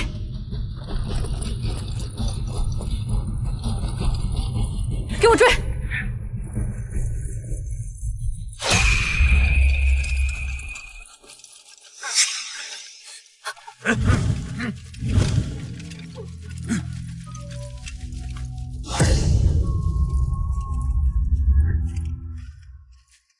我抓那个女的！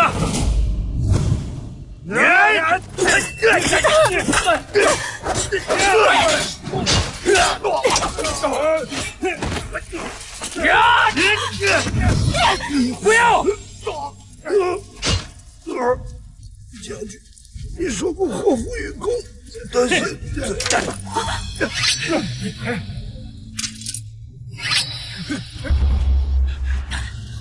一房，你终于落到本帅手里了。你可还记得你是如何羞辱我西京太子的吗？难道成灵关那个腐儒小将领竟是西京太子？你到底想怎么样？自然是让你其人之道还治其人之身了。带走，带走！哼，走！你用小主子挡刀了，你知不知道？他才刚刚当爹。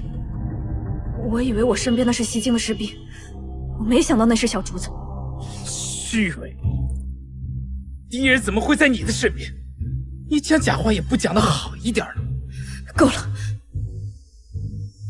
现在大家都是敌人的战俘，我们屠过西京人的村子，他们不会轻易放过我们的。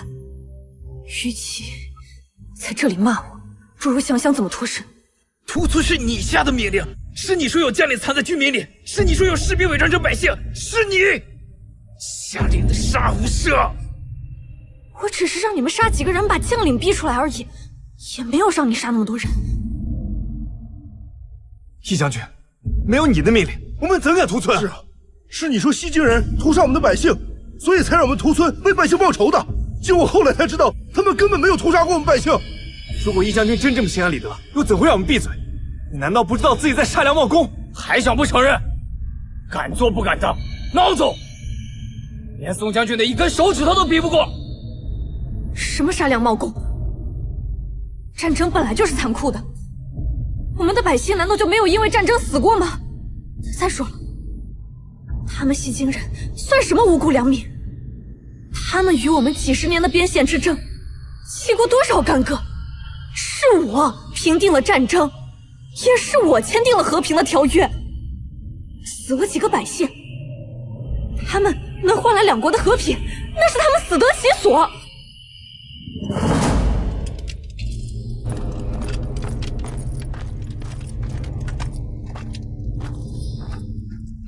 把他们拉进无尽深，我要听到他们求饶的声音。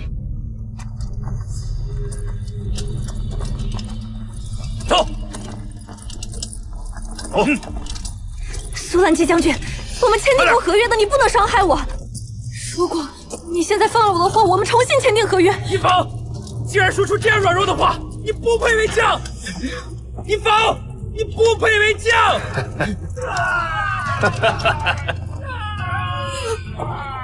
苏将军，他们求饶可以，你求饶，只会死得更难看。商国自宋淮安一门牺牲后，便只有北冥王一人可用。我们的皇帝是瞎了眼了，竟然会用你！你是有何战功啊？不是一个贪功而滥杀的畜生！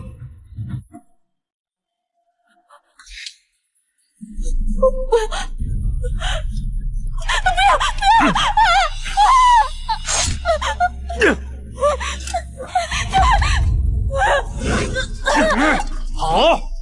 哪里跑？我们西京太子竟然会被你这样一个贪生怕死的畜生折辱！真替他感到不值得！给我走！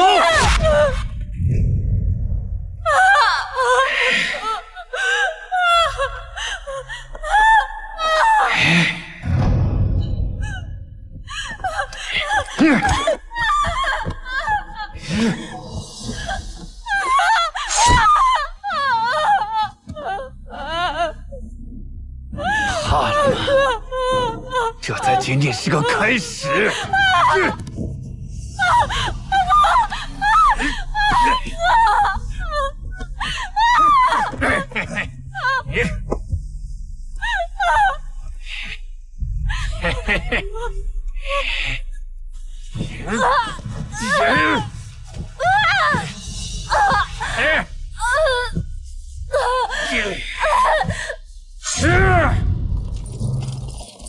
停！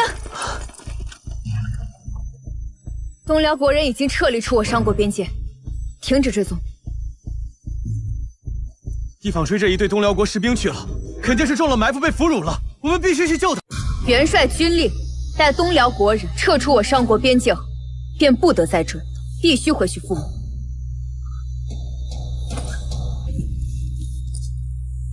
苏西西，一坊被俘虏了，你却不去营救，你什么意思？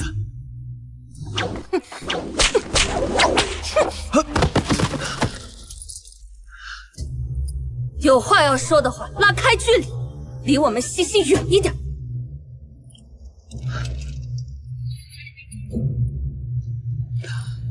我们已经找了快2日了，一坊他坚持不住的。我知道你恨他，等找到他，我们一同向你赔罪。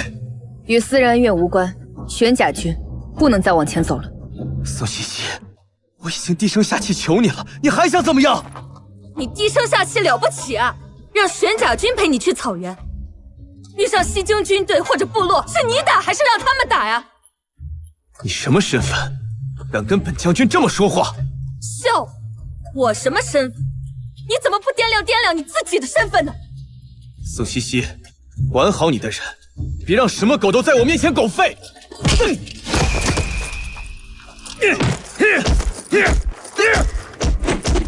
他妈的，老子早就想揍你了！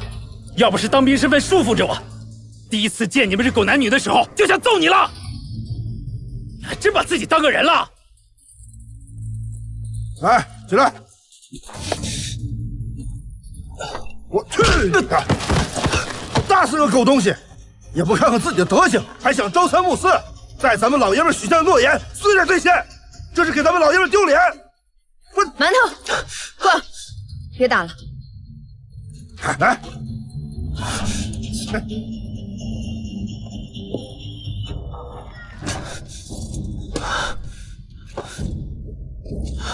打够了吧？现在可以去找一坊了吧？战北望，且等着吧。不是在草原，是在山上。10万的西京士兵正在山上等着，他们要讨回一个公道。我们只能等。你怎么知道他们在山上？他们要讨回什么公道？用你的脑子好好想一想，为什么10万西京人不愿意撤离？为什么他们要抓一坊？又为什么他们明明签订了契约，现在还要和东辽国结盟，来参加南疆战场？你不过是与他有夺夫之恨，才如此编排一坊。宋西西，你真是个心思恶毒的女人。阿紫，不必搭理，远离就是。有敌军！全军戒备，国旗不离手。戒备！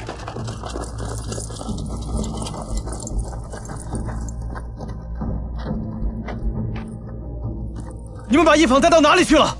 宋将军，能否单独谈谈？可以。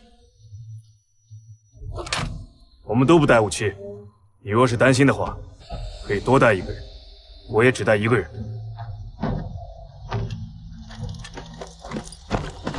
你跟我去吧。桂儿。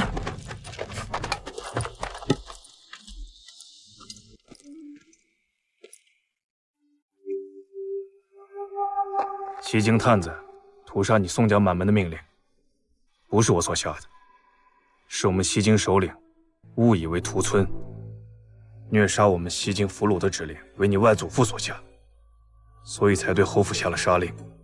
此事虽然为一坊所为，有错在先，但我还是要为西京探子所做的一切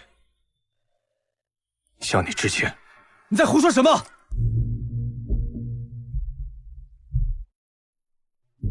这是我们西京欠你们宋家的，仅欠你们宋家。此事涉及两国关系，所以两国主帅不得不从大局出发，选择隐瞒一方做下的丑事。这是素兰姬的格局，也是谢如墨的格局。你们的仇已经报了，但据我所知，图恩满门的西京探子已经回了你们国家，我的仇还没报。欠我的，我要拿他们的命来还。若是这样的话，宋将军，你的仇已经算是报了。那些回国的探子已经悉数被我杀了，你可以节哀了。但是我们西京人的哀痛，那是永远的耻辱。我没有办法替谁给他道歉，但就这件事情，相信也是我们商国所有知情之人心中的痛和耻辱。宋将军，你刚才这句话，对我，对我们太子，对我们整个西京皇室，都意义重大。我们都有不能和解的痛，但为大局着想，也只能忍痛和解。想知道你夫人曾经做过什么吗？上山去吧。他们如今的现状，便是他们曾经所犯下的罪孽。走。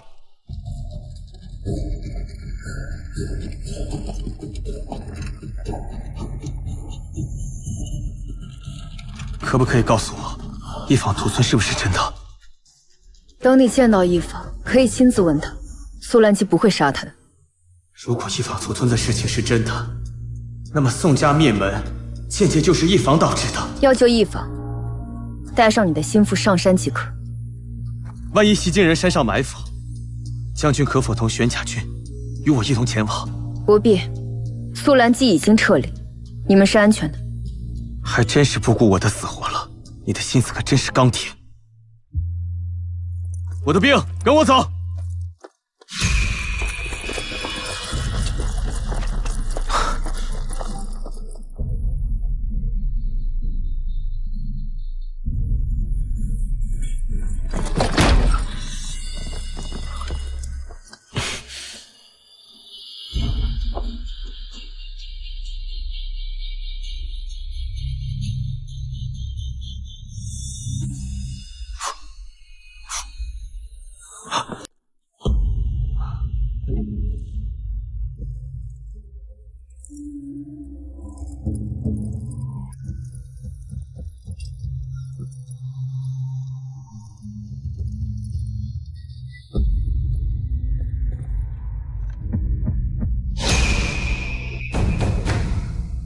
一坊，出去，都滚出去！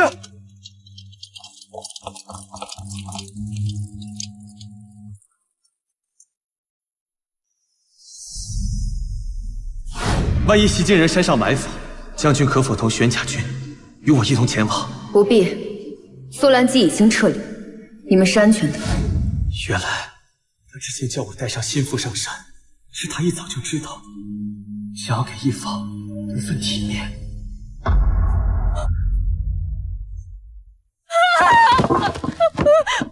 张哥，你为什么要毁了我的脸？你的脸被苏兰姬刻了个剑字，不悔，难道要带着这个字过一辈子吗？苏兰姬，畜生，那就是一个畜生！我要杀了你！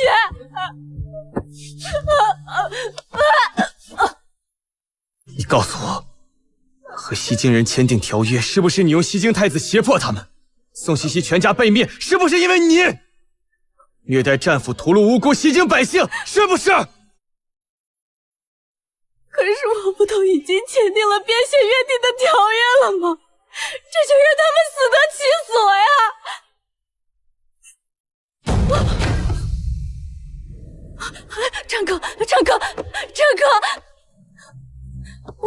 我们上国的百姓都是愿意牺牲自己换取和平的。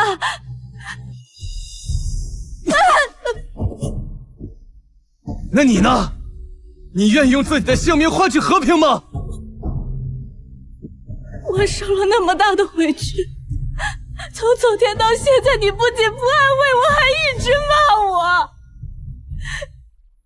纵然我做的有错，可我也立了大功啊！你可知，你弥下的所有士兵，除了被俘虏的那10几个，全部都死了。就算没死的，也都被训斥，而你，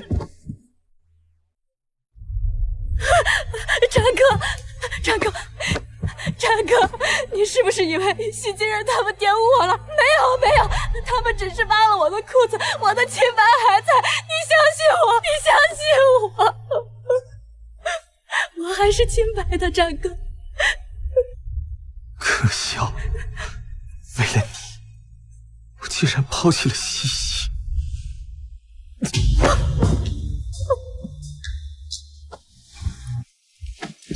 宋将军，这是元帅亲自为你做的面条。你先下去吧。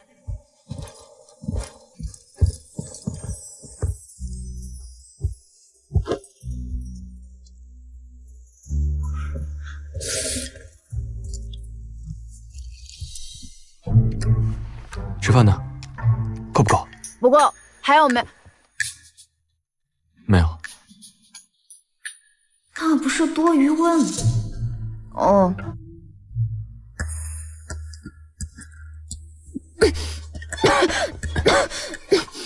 你多一些。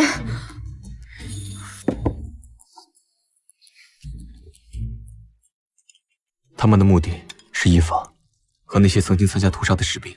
我早就知道，你提前安排他在后方，但他自己攻不上去。元帅也算是护过一方了。架不住他自己想死。一方是一个毫无底线的人，苏兰基对他没下死手，是想让他不堪受辱自尽。但你觉得一方他会自尽吗？他那日的丑态，军中很多人都看见了，相信用不了多久就会传入京城，就看他扛不扛得住了。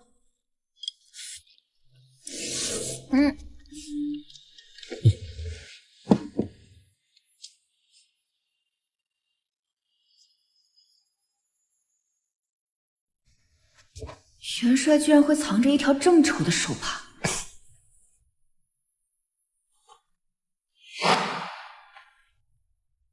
这是西西幼时第一次做女工所绣，若是北冥王不嫌弃，就拿去留下吧。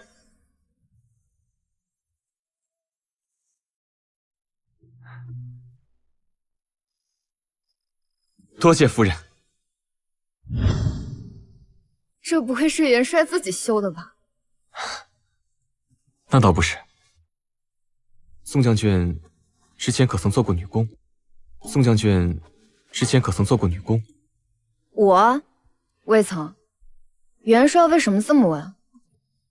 这方帕是我喜欢的人第一次做女工时所绣。元帅竟有喜欢的人了。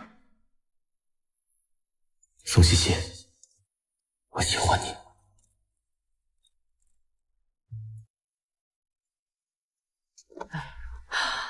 夫人，哎呀，夫人，南疆传来捷报，这民间传言，北冥王麾下有位骁勇善战的女将军。你觉得这女将军会是谁呀？那不是一坊吗？是一坊带领玄甲军破城的。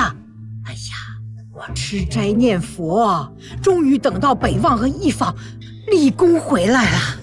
是啊，我们将军府总算要有出头之日了。老爷，我们举办个茶宴，请朝中官员的家眷来聚一聚，提前拉好关系，等他俩回来得了实职，在官场就一帆风顺了。这个，老爷，你这是？夫人，咱们府中可没有再多的银两啊。那就借，等他俩回来，用陛下的赏赐还债，还不绰绰有余？也对，行，我就豁下这张老脸，再去借一点。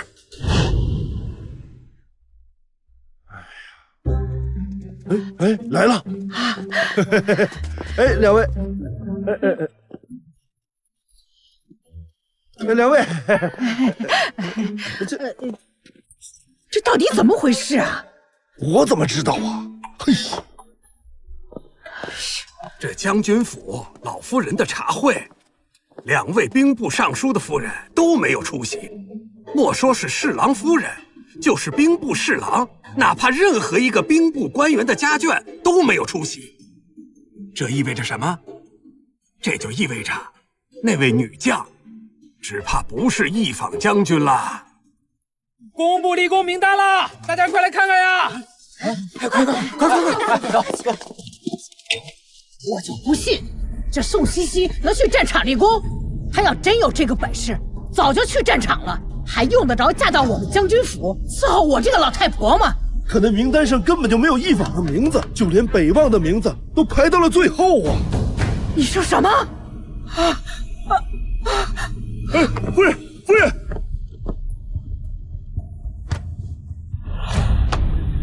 这一坊简直岂有此理！传朕旨意，派出一坊军旗，让他不得入朝为官。老奴这就让上书房拟旨。只是不能明着处理一坊，愧对宋将军一家呀！皇帝，为了弥补宋茜茜，朕决定让她入宫当妃子。什么？你这么激动做什么？皇兄，她那样的女子，岂是后宫能困得住的？皇兄若是担忧她一个女子拥兵自重，可以替她赐婚呢。嫁给谁？皇兄明知我心悦茜茜，却明知故问，难道只为了让我在兵符和茜茜之间做个选择？朕若不逼你一把，恐怕你又得躲个10年，也不知跟茜茜表明心意。3年之内，若无人娶宋茜茜，朕便纳她为妃。臣弟先行告退。哼，这是坐不住了呀。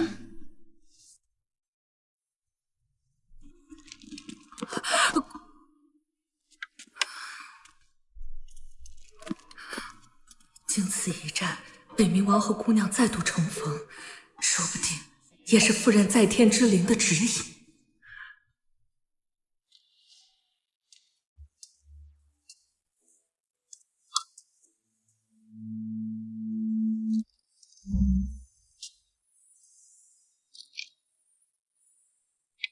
元帅，坐。想不到元帅打扮一下，竟然还是个美男子。这里不是战场，不必叫元帅。王爷，皇上说想要纳你入宫为妃，你可愿意？什么？我一直拿皇上当兄长一般对待，他怎可能纳我为妃？若是不想抗旨，答应与我成亲可好？啊？王爷，皇上无非是怕我一个女子拥兵自重，王爷若是娶了我，恐怕也要被皇上忌惮。王爷这般聪明的人，怎么会想娶我？若此时告诉他，我倾慕他许久，怕是会吓着他。还是培养些感情再说吧。皇上也要给本王赐婚，奈何本王也不许跟陌生人相处一生。恰好宋将军也被迫入宫，不如你我2人联手，方可解燃眉之急。可王爷不是有意中人吗？直接求请皇上，让你和你的意中人成婚，岂不更好？本王的意中人已经嫁人了。不知是哪位女子，见得王爷如此厚爱。她并不知本王心意，也只是本王一厢情愿。在上南疆战场之前，本王曾向她母亲求娶她，可是她母亲并没有看上本王。现如今她已经嫁人，至于她是谁，并不好再说。王爷所言甚是，女子的名节最为重要，若是她已嫁人，确实不适合再被王爷挂在口中。是啊。宋茜茜，给个答复，有什么问题，本王一力承担。可我已经合离一次，若是再被休，或第二次合离，本王不会休妻，也绝不会合离，除非丧偶。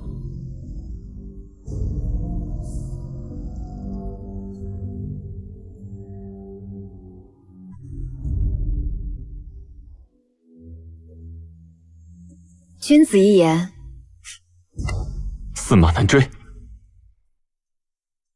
茜茜，本王终于娶到你了，这一次，本王再也不会放开你的手。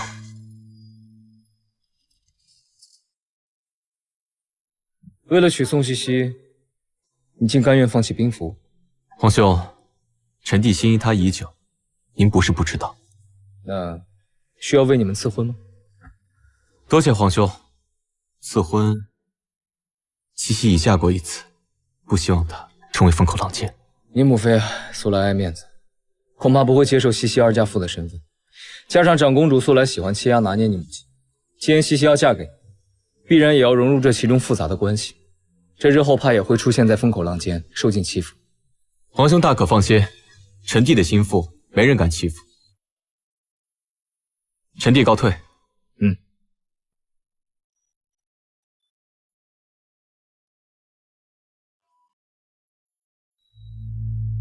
陛下，北冥王既已交出兵符，您还有何忧愁的？能用武将除了战北望，再无他人人选。如今王家也是武将之家，但家中无二郎，朕得扶持战北望，以去将军府传旨，另加一道圣旨，将王家二女赐婚于战北望。遵旨。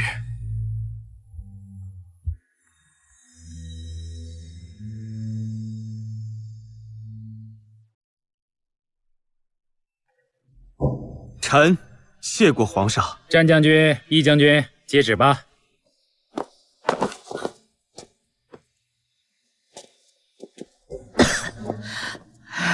一方，你连个将军也不是了，士兵也不是了，那我们将军府依仗你什么？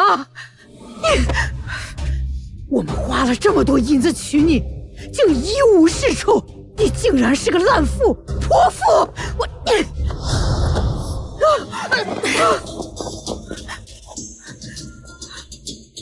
你要是再敢胡言乱语，休怪我撕了你的嘴！岂有此理！你竟然目无尊长，还敢殴打婆母，你这是不孝！不孝之女！我们将军府到底是造的什么孽呀？竟然娶你这个祸害精，连累北望没了战功，还得娶王家那个弃了的二嫁妇。要是茜茜在，我将军府怎么会成这样啊？好了，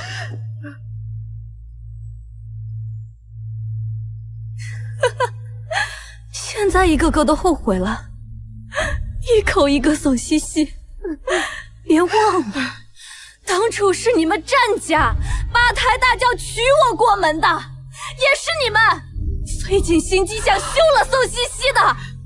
你，夫人，夫人，快，夫人进屋。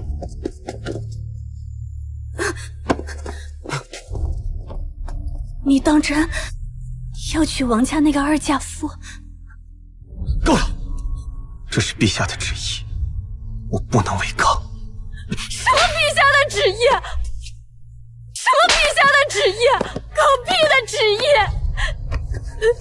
当初你我一同对付宋茜茜的时候，你就是这么说的。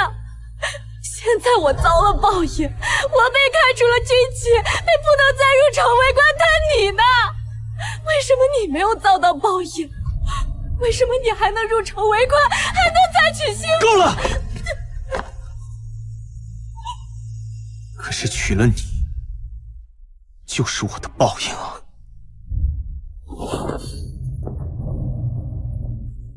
宋茜茜，都是因为你，我一定要让你付出代价。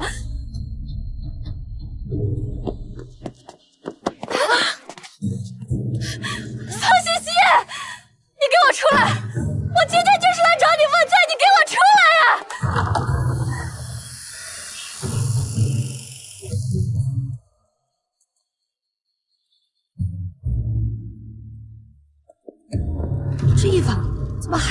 宋将军府。不服从军令，败给了宋茜茜，又被当成俘虏被侮辱。我要是他呀，都不好意思出门。大家说是不是啊？就是。你们胡说！你们胡说！不许再说了！不许再说！不许再说！你们不许再说了！是宋茜茜，是他宋茜茜，恨我抢走了战北望，所以故意勾结西晋主帅苏岚，竟让他折辱我，是他，都怪他。是你害得我们夫妻反目，让我毁容，也是你害得我被开除军籍，让战家人嫌弃我。战北望他现在宁愿娶一个二家妇，也不愿意碰我。一坊，你至今都觉得自己没错吗？我何错之有啊！宋茜茜，他们都说你是功臣，可你见死不救，你不配为将。你就任由苏岚弃把我俘虏，任由他们折辱我是吧？宋家满门忠烈，我呸！来人，将这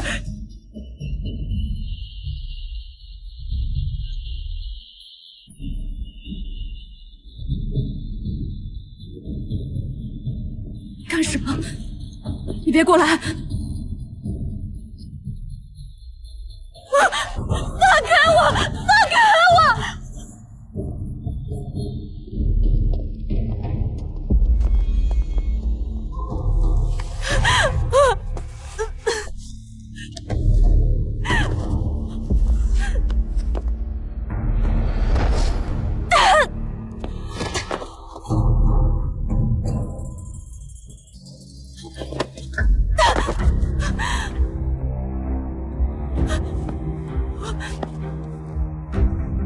他叫宋天，是我大哥的亲儿子，11岁，文武全才。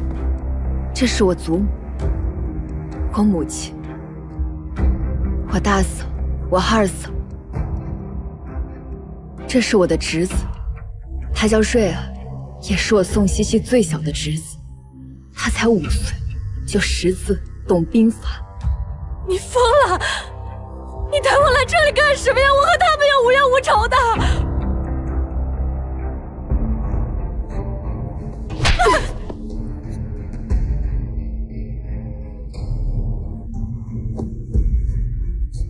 你在成陵关所做的一切，西京探子全部报复在我家人的身上。他们为什么会死？是因为你，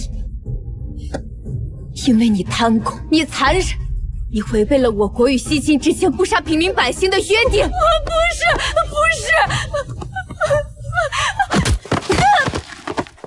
你知道他们是怎么死的吗？他们每个人身上都被砍了108刀。为什么是108刀？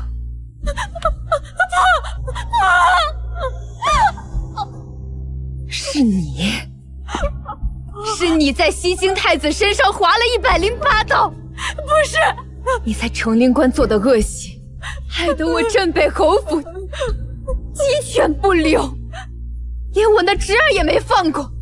不是，是西晋人，这些恶都是西晋人做的。你们家人都是西晋人杀的，跟我没有半点关系，跟我没有半点关系。他小小的身子，从娘胎出来就软，也是嗑药养着，108刀，身体都砍烂了，流了一地的血，整个镇北侯府无一处不是血腥。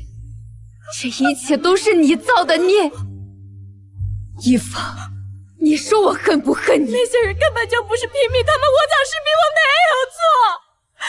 你的家人是西晋太子杀的，跟我也没有关系，没有关系，没有关系。我五嫂就是像你这样怕的，她想保着点孩子，她想护着他，可她身中了数刀。实在不愿咽气，就这样在地上爬着，爬向他的孩子，血流了一地，最后他倒在他孩子身边。你说我恨你，是因为你夺走了战北望，和我的家人相比，他战北望算什么东西？幼稚之极，是灭门之仇。因为你做的事情事关商国的耻辱，我侯府灭门无法昭告于天下。我的父兄牺牲在南疆战场，为的就是护着这个商国，所以我忍。可如今你竟然不知悔改，非得找上门寻死。如今，那我就让你挫骨扬灰。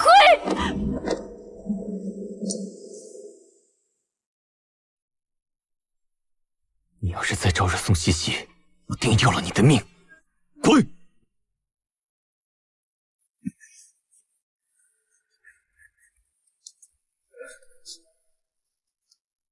茜茜，王爷，我真的想杀了他。与其杀了他，不如让他生不如死，岂不是更好？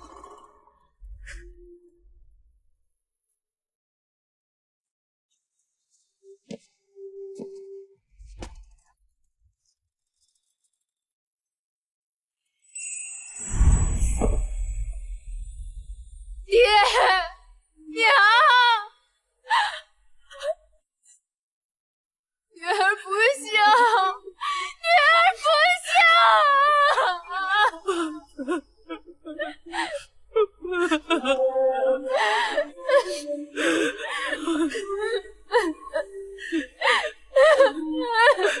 谢谢你。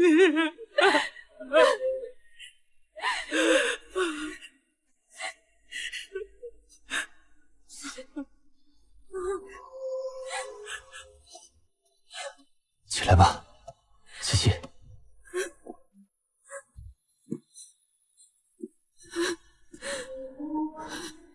茜茜，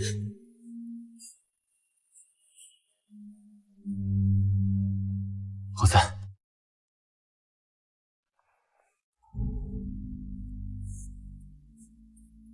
说他娶的是意中人，想必会对他更好吧？为何想到此，竟有些心痛？即便与战北望和离，我都从未有过这种感觉。太后已经说了，说找你家太祖提亲。8月25是黄道吉日，我们的婚事定了2月25，可好？王爷做主便是。我打算明天去眉山，跟你师父提亲。第一次大婚，师父欺我阿母，将我嫁给战北王，不曾来见我。想不到王爷竟会考虑至此。姑娘，王爷，何事？公主府送来了砚帖。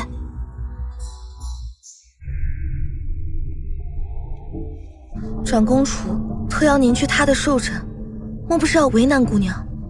夫人生前处处被长公主针对，如今特邀您，肯定不安好心。明日你与我一同去眉山即可。王爷，你去眉山，我去赴宴。你可知，长公主是全商国最难对付的人，就连我那嚣张跋扈的母妃，都要忌惮她几分。你一人前去，指不定她要如何待你。我必须要去赴宴，毕竟我还有账要与长公主算。好，你若是要去，本王陪你。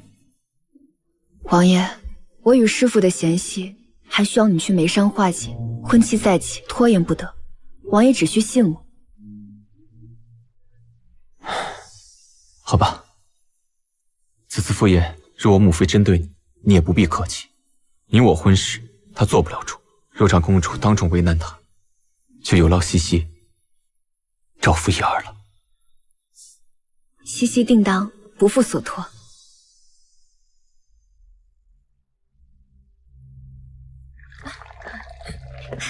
好久没见，是啊，今天真是欢喜的日子。是，进车。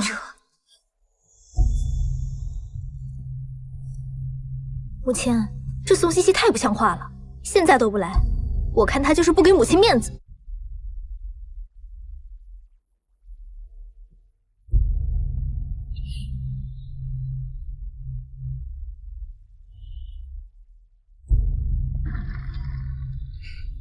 姑娘，我们为何不直接进去？自然是要看看这个长公主要演什么戏。见过长公主。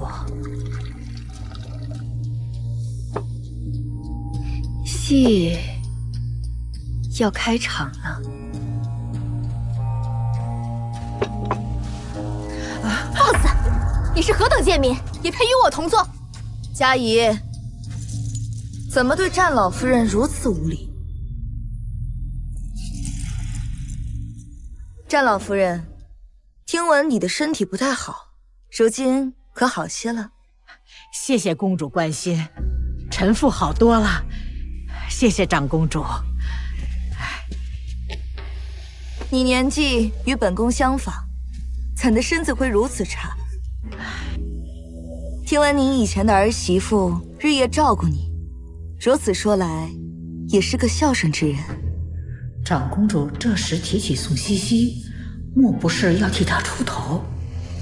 母亲，这孝顺是做给别人看的。这宋茜茜与战将军和离后，竟连前婆母的死活都置之不顾，何来的孝顺？姑娘，这长公主是要带头编排坏你名声吗？沉住气，我这未来婆母还没入场，这好戏还在后面。是，可不就是仗着自己的军功，便没把人放眼里了吗？这般忘恩负义的人，自是人人唾弃。战老夫人，我听闻她之前娘家惨遭灭绝时，是您在无微不至的照顾她。您倒是心疼您儿媳妇儿，可惜啊，人家压根儿就不领你的情分。看来长公主不是给宋茜茜出头，而是与宋茜茜有私怨。哎呀，长公主见笑了。有时候真心未必换得了真心，我待她一场，无愧于心，便是足矣。惠太妃驾到！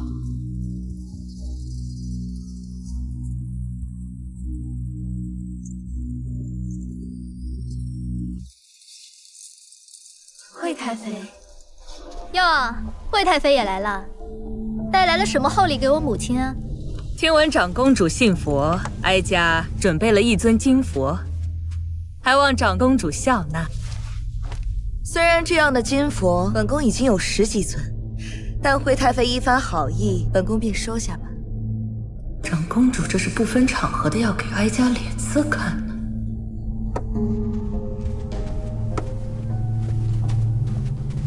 如今木儿收复南疆，也是不世之功。这陛下又赏赐了诸多良田商铺，可木儿如今也未谈及婚嫁，哀家这里倒有一个人选。要是木儿与他成婚，那定是一段佳话。就不劳长公主费心了，这木儿啊，打小就是有主意的。至于这良田嘛，哀家也能帮他管管。这全京城，谁不知你惠太妃只知吃喝玩乐、穿金戴银、恃宠而骄？此事交于你，怕是有所不妥。本宫好歹也是木儿的姑姑，这北冥王妃一直空缺，理应帮木儿长长眼，总不能让像宋茜茜那样的人钻了空子。是啊，惠太妃，你可得看清楚些，千万不可找宋茜茜那样的儿媳，还善妒又不孝，所以呀，被我们休出了将军府。你放肆！战老夫人，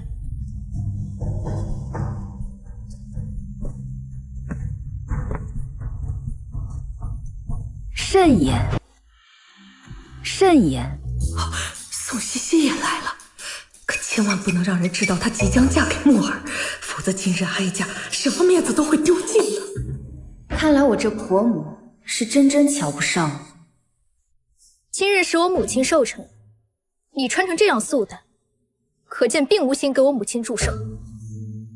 我打扮如何不要紧，今日毕竟是长公主的寿宴，若是我等皆像您这般艳俗，岂不是浪费了郡主一番采衣娱亲的孝心？你敢说本公主穿的艳俗？采衣娱亲嘛，艳俗些不要紧。诸位夫人说是不是呀？这宋茜茜竟当着长公主的面打嘉怡郡主的脸，可真是不知死活。方才我们正说战老夫人被你气出一身病，还不让丹神医给她治病，你虽立下军功，却也抹不杀你这黑心肠，怪不得沦为将军府弃妇。嘉怡怎能无礼？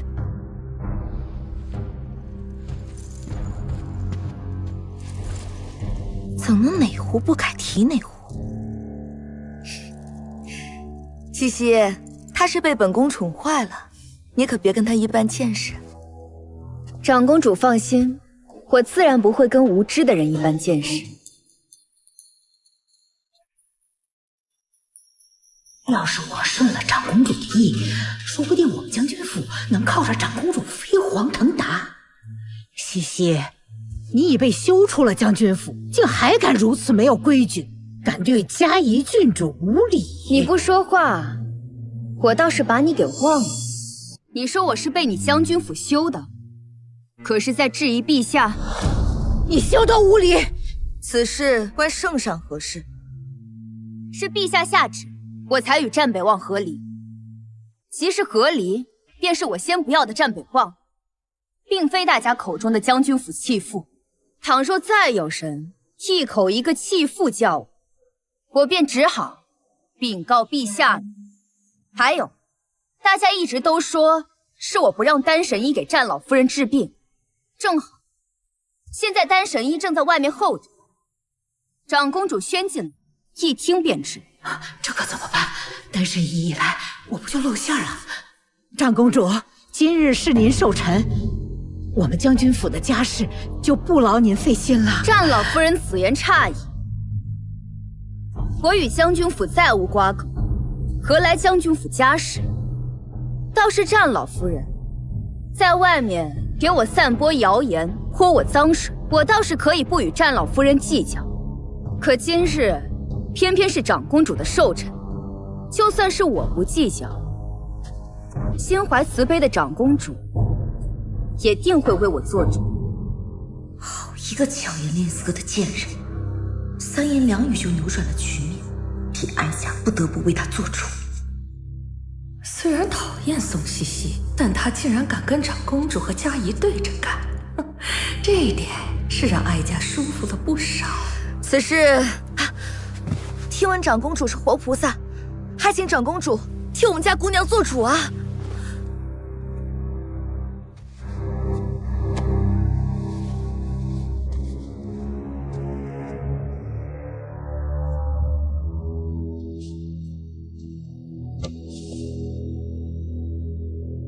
宋茜茜，你简直和你那贱母一样，生来就是给哀家添堵的。长公主，你曾经辱我阿母，今日我定将一并奉还。既然你要泼我脏水，我就用你的手为自己洗干净。拜见长公主。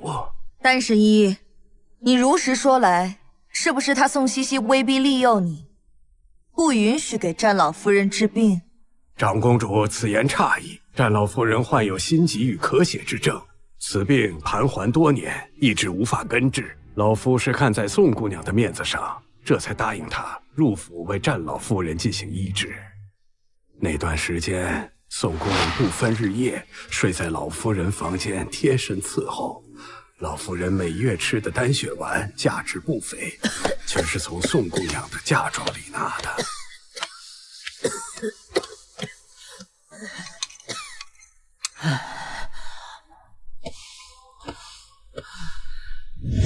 可谁曾想，战北望将军打了胜仗回来，竟然仗着赐婚圣旨，联合将军府要把宋姑娘休弃出门，贪图她的嫁妆。此等家风人品，老夫甚是瞧不起。所以老夫决定，断然不会再次登府给战老夫人进行医治。这将军府竟是如此门第，真是不知廉耻，竟然还有脸传遍京城，说自己是受害者。大胆！战老夫人，你竟敢散播谣言，你可知罪？长公主饶命啊！即便如此，她宋茜茜也是二嫁妇。世人皆知，婚礼当天，战北望将军出征，回来便休妻娶妾，所以时至今日，宋姑娘仍是清白之身，再嫁做人妇也未尝不可。这战北望竟然连宋茜茜一根手指头都没碰，恐怕这战老夫人要毁心肠子了吧？如今一坊和即将嫁入将军府那二嫁妇啊，哪里比得上宋茜茜呀？长公主殿下，此地乃女眷之处，老夫不便多有逗留，先行告退。不行，若不赶紧收场，这个贱人肯定要将祸水引到本宫身上。此事作罢，你起来吧。是，长公主。这怎么就此作罢了呢？将军府实在是欺人太甚。他日西西入了我北冥王府的门，哀家定会好好照顾他。哦，惠太妃不是不承认这桩婚事吗？怎么反倒自己当众？他日西西入了我北冥王府的门，哀家定会好好照顾他。哦，这京城名媛众多，墨儿竟然看上了这和离府。哎呀，多嘴！他们的婚事我反对都来不及，怎么由得我来公开呀？看来是我这未来婆母口误了，果然如王爷所说那般不着调。从将军府赶走的弃妇，竟然可以嫁给收复南疆的亲王，成为有权有势的王妃。北冥王要迎娶宋茜茜，虽然她立过军功，到底是个二嫁呀，她怎么配？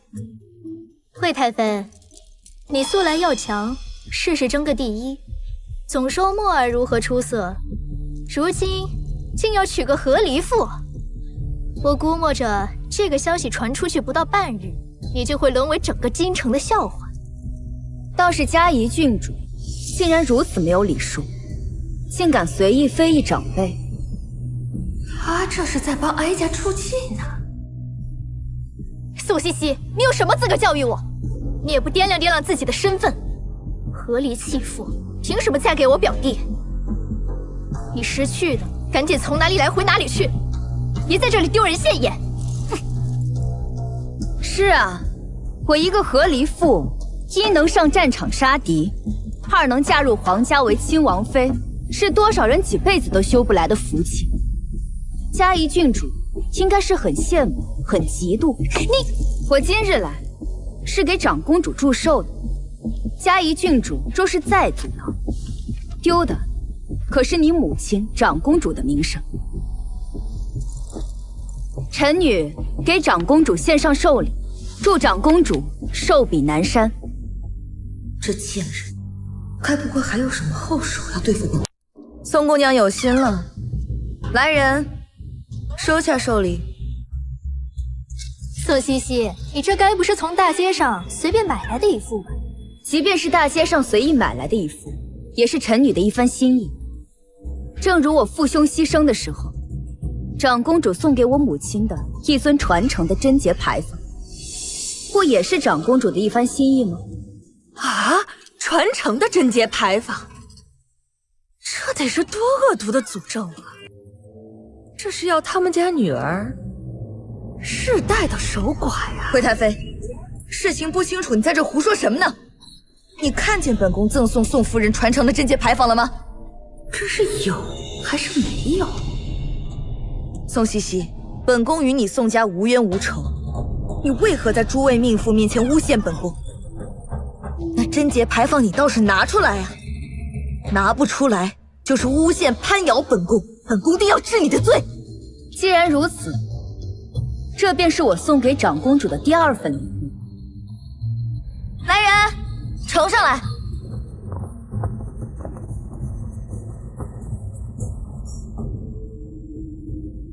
这个贱人不会真的带来了？宋茜茜，你好大的胆子，竟敢拿这种阴质的东西来，是想要诅咒我母亲吗？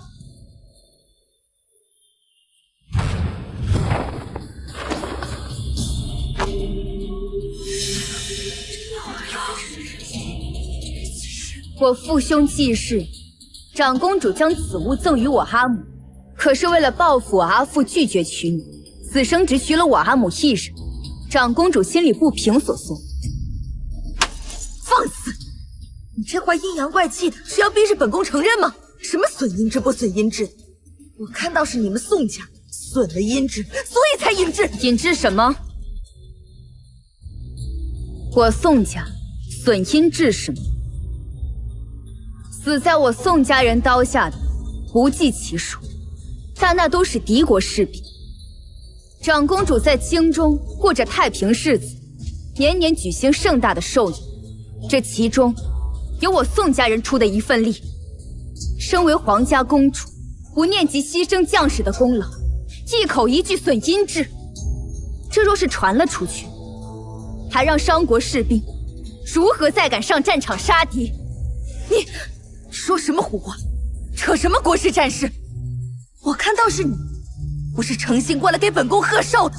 长公主，臣女的确是诚心来给您贺寿的，只是这第二份礼物是物归原主。长公主若是不要，那便由臣女来做个了断。你到底要做什么？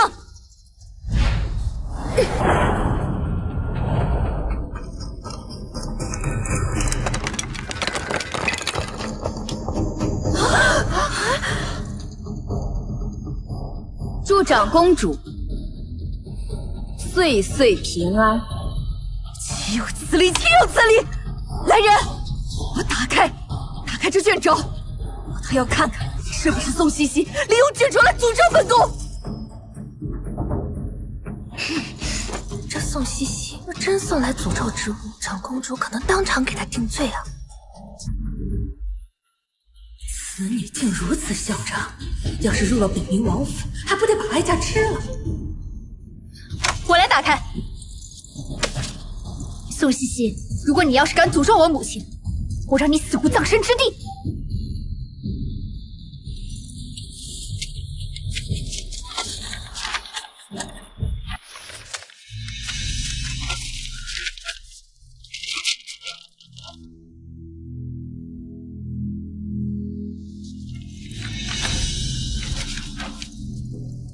姑娘，真威风，总算给夫人出了一口恶气。接下来我就要靠师兄的话，让长公主这气无处可出。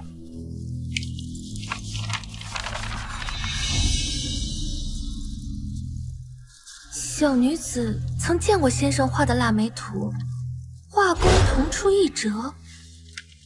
这张是沈清河先生的。沈清河先生的冷梅图，那可是千金难求啊！竟不是诅咒之物，是沈清河之作。他又是如何得到的？宋茜茜可真有钱呀！这画怕是起码1000两黄金才能买到吧？为了去一坊这么个货，我竟然把财神爷给赶出门了！哎，不对，这不是沈清河先生的画，竟拿赝品来祝寿，你真拿得出手啊？赝品！宋茜茜，你竟然敢拿赝品来给我母亲祝寿，你真是低劣！送不起就别送了。竟然是赝品！哎呦，那我舒坦些了。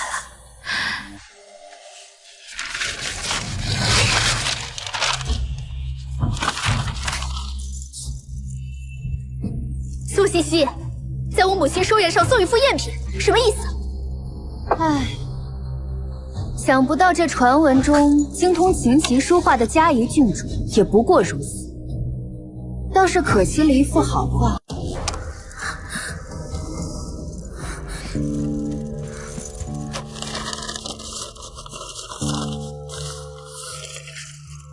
这不是赝品，这是真品啊！太可惜了，太可惜了。严姑娘，这印章刻的字体都是错的，要不要我把沈先生的冷梅图送过来，让你鉴别鉴别？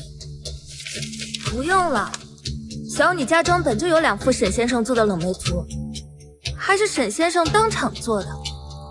这2幅图所盖的印章一张盖的是小篆，另一幅盖的是大篆，而这幅图所盖的印章便与小女家中的那幅一模一样。今日我家祖父也在场，就在外头。如果诸位不信的话，可请我祖父进来鉴别鉴别。沈先生卖的画全部都是小篆印章，这是众所周知的事。没错啊，所以小女的这2幅画，一幅是买的，另一幅是送的。而送的这一幅用的就是大篆印章。那不就对了，宋茜茜的画只能是买的，沈清河先生怎么会给他送画？既不是买的，也不是送的，那这小篆印章定是假的。我知晓我师兄所做的画难求，想着今日是长公主寿辰，便送上一幅。这幅画我师兄用了很大的心血，没想到就这样被撕毁了。师兄？沈清河先生是你的师兄？原来沈清河竟然是宋茜茜的师兄。对啊，我师出万宗门，沈清河是我大师兄，诸位不知吗？那这幅画是真的，居然被撕了，太可惜了。来人呐，请太傅。长公主，那小女便告退了。宋茜茜，你莫不是怕被鉴定是假画，传出去会贻笑大方，所以要落荒而逃了吧？堂堂公主，嫡出亲女，皇家教养长大，出口皆是恶语，连我师兄的话都不懂得分辨，便撕掉，如此武断粗鲁，传出去才贻笑大方。我宋家人磊落坦荡，倒是嘉仪郡主目无尊长，不把先帝嫔妃放在眼里，一口一句惠太妃，既不尊重人，也不遵孝义，不知你的父母是如何教养你的。宋茜茜，你是不把本宫放眼里是吗？也难怪长公主能在我父兄为国捐躯的事后，给我阿母送上传承贞节牌坊。行如此恶意诅咒之人，也教不出什么好所。宝珠，我们走。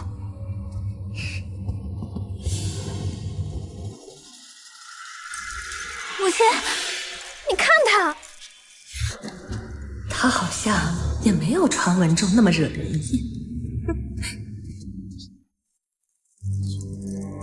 宋茜茜，本宫定饶不了你！来人，把这老东西给我扔出去！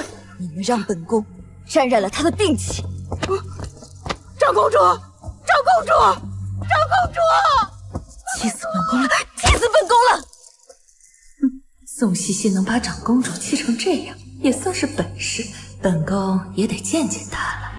宋将军，宋将军，请留步。宋将军，惠太妃请您到府上来叙。臣女宋茜茜参见太妃娘娘。赐座吧。谢太妃娘娘。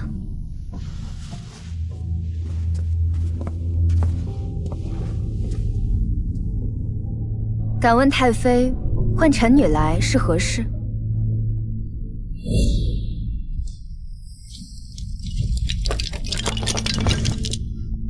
这宋茜茜的确像木儿说的那般粗暴，哀家不能硬来。今日在长公主府的寿宴上，哀家也了解到你过去的苦楚，不想你再跳入另一个火坑，被木儿给骗了。所以奉劝宋姑娘，你与木儿的婚事还是作罢为好。那恐怕臣女不能答应太妃娘娘。臣女已经答应王爷，人无信则不立，臣女不想做失信之人。是木儿骗你在先，你无需对他讲诚信。敢问太妃，王爷骗了我什么呢？其实木儿啊，早就有心上人了，还曾立誓非他不娶。他的心里已经容不出半分位置给你。嫁给一个不爱你的男人，你有什么幸福可言？何况你都已经嫁过一次了，何苦再被男人戏弄欺骗。太妃娘娘无需为臣女担心，王爷并未瞒我，臣女早已知晓。你都已经知道了，为何还要嫁你？就为了王妃之位吗？你国公府的门楣已经很高了，实在是犯不着为了一个不爱你的男人，跟自己一辈子的幸福去耗着呀。太妃娘娘不妨想一想，王爷可以娶的人那么多，可为何偏偏要娶我？是啊，这为什么是你呢？2个原因。第一个，他的心上人就是我。这绝无可能！你才在京城待几天呢？才见过几次面呢？不可能是你。所以这第2个原因，就是王爷觉得我能做王妃，最合适，也最安全。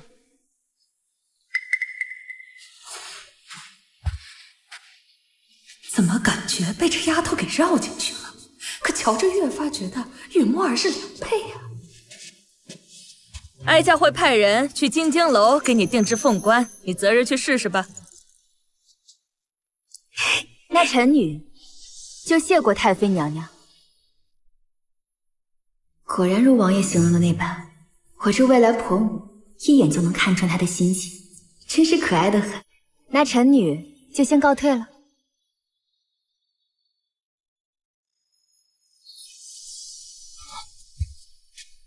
这丫头，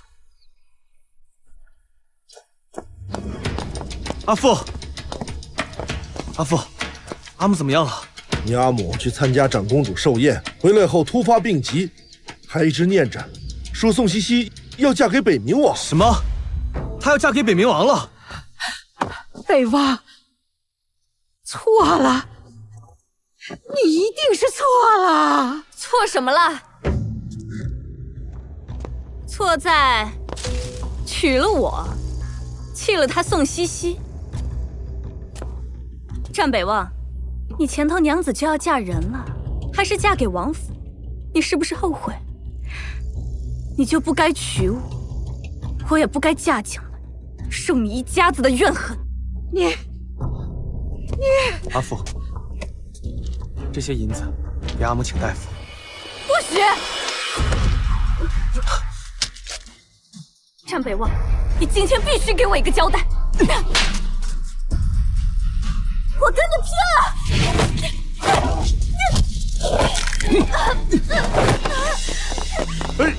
别打了！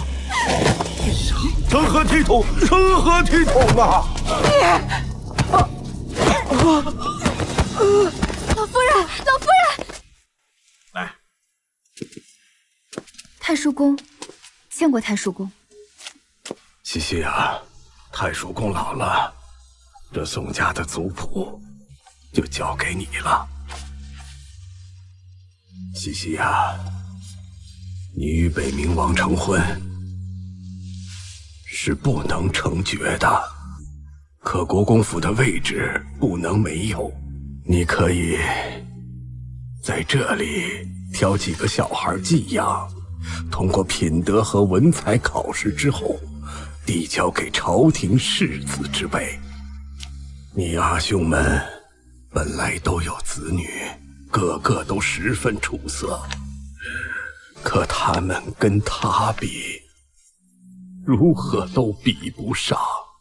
这些杀手要是能对孩儿们手下留情，给国公府留下一点血脉。太叔公，别多想，伤身体。这事儿也不能急，再物色物色。宋氏家族若没有出色的孩儿，就不能成绝，就对不起你阿父的威名啊！太叔父，先进屋歇歇吧。不用了。那我送你。姑娘，姑娘，何事如此慌张？北冥王回来了，他还带回了。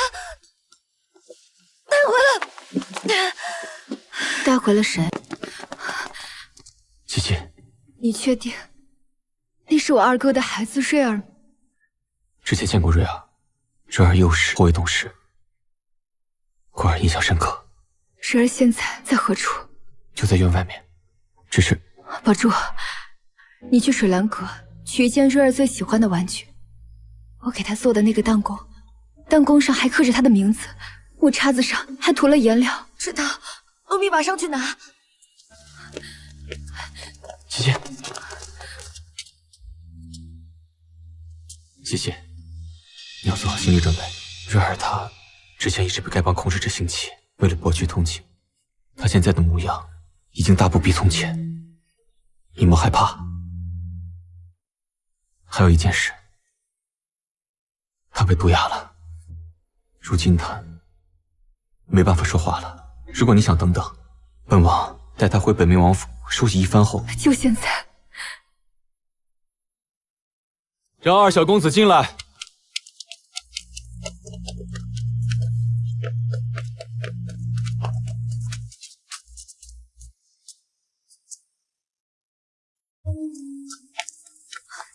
姑娘，拿来了。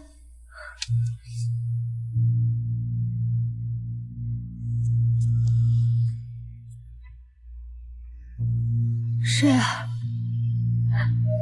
瑞儿。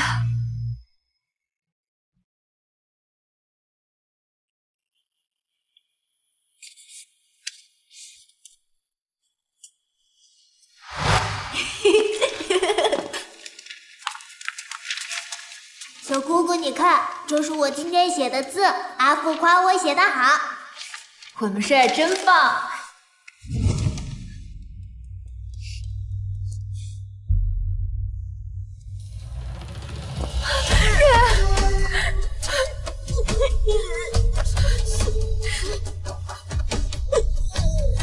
是二小公子，是二小公子，二小公子回来了。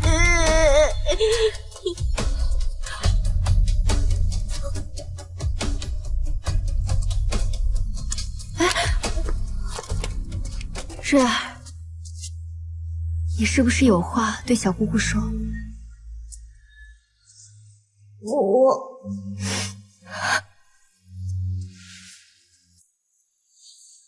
瑞儿，你要答应小姑，你是一个坚强的孩子，小姑才能告诉你实情。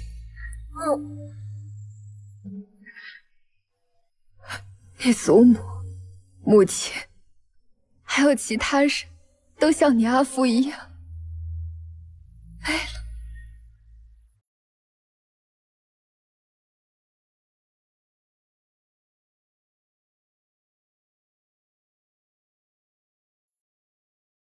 水儿乖，小姑姑知道你会写字，告诉小姑你是怎么逃出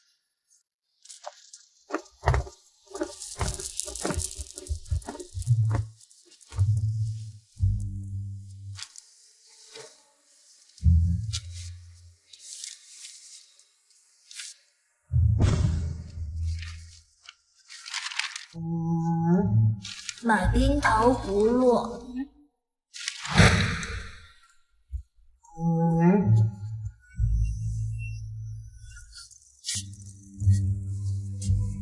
小姑姑，你怎么哭了？是哪里疼吗？小姑姑不疼，小姑姑只是想阿父了。瑞儿，小姑姑以后不在，你可要好好听阿母和祖母的话，好不好？小姑姑，我每次想阿父的时候，阿母都会给我买冰糖葫芦，吃完就没那么难受了。我这就去给小姑姑买冰糖葫芦。瑞儿，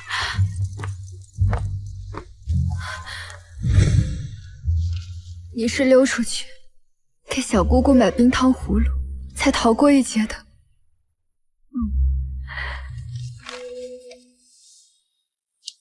瑞儿，小姑姑以后一定保护好你。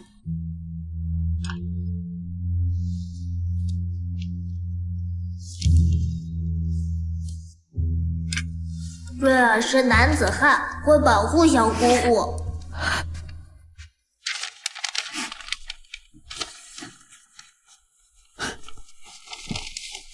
瑞儿乖，有本王在，没人敢欺负你们。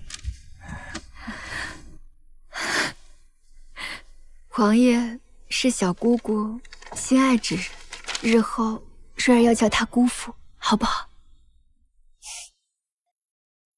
本王知道你是骗瑞儿，但本王依旧开心。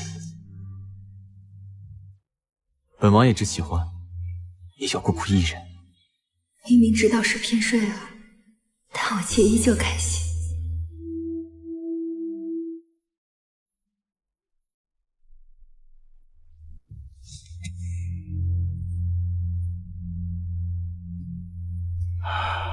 这腿上与身上的毒最难处理，这服用哑药至今也快1年有余了。如此看来，这毒还得慢慢来解才行了。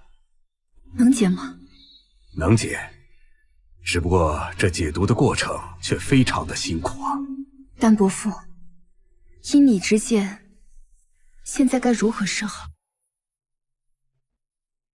先治腿，治腿需断骨重接。不过这断骨之痛，就算是一个成年人也难以承受得住。不知这二小公子能否扛得过去啊？瑞儿，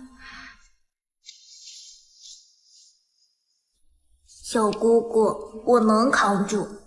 日后我要是掌家，国公府的掌门人不能是个瘸子。一会儿再疼，我也不能表现出来。不然会让小姑姑他们担心的。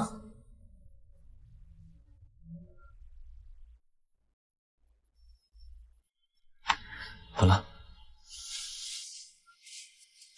本王留在这里陪着瑞儿，你们几个先出去吧。男子汉之间的事情没你们什么事儿，对不对？既然王爷在此，那这断骨之事就交与王爷处理，如何？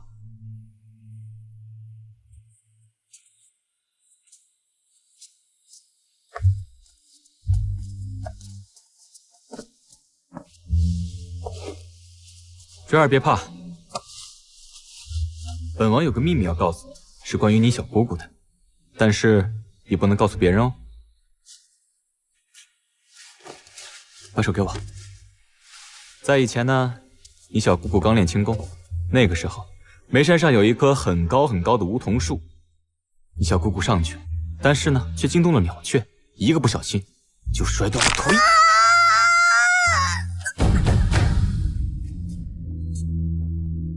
姑娘，二小公子会说话了。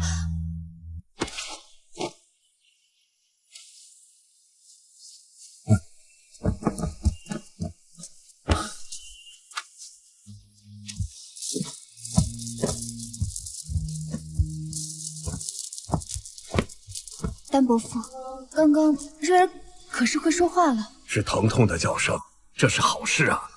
那小公子的腿……接骨一切顺利，这也多亏王爷了。王爷，您手上的伤是不是需要先包扎一下？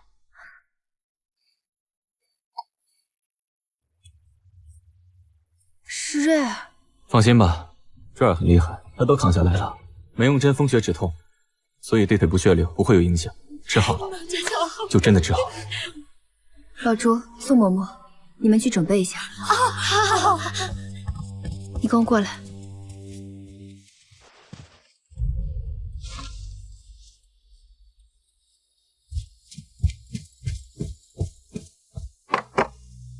没事，只是一点皮外伤。怎么没事？这要是处理不好，是要发脓的。你放心吧，瑞儿意志力惊人，日后一定会康复痊愈。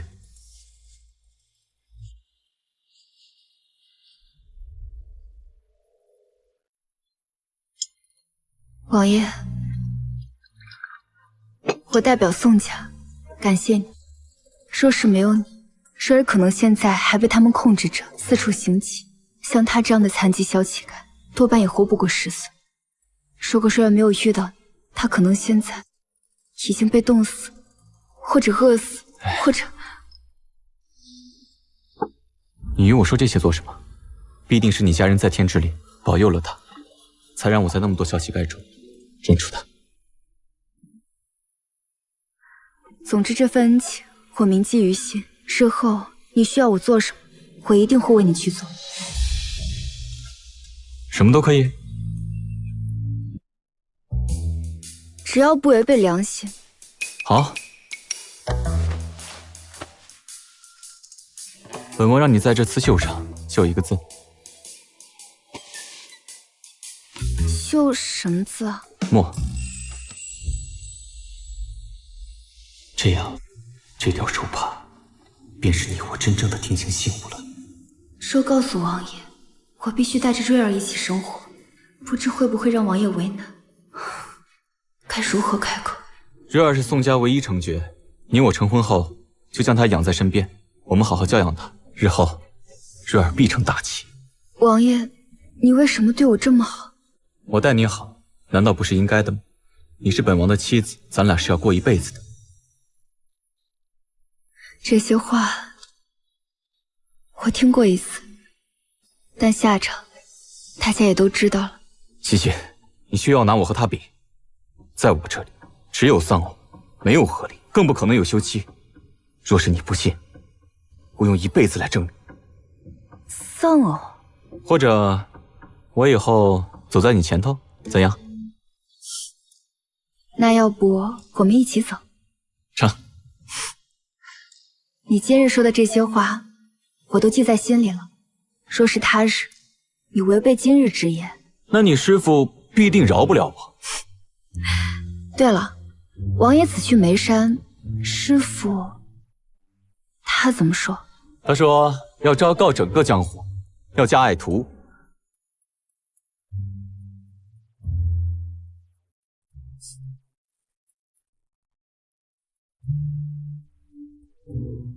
姑娘，听说皇上要亲自给您和王爷贺喜，来参加您和王爷婚宴的人实在是太多了。王爷把府外的大街都搭上了喜棚，布置上了婚桌，这王爷的面子啊，就是大。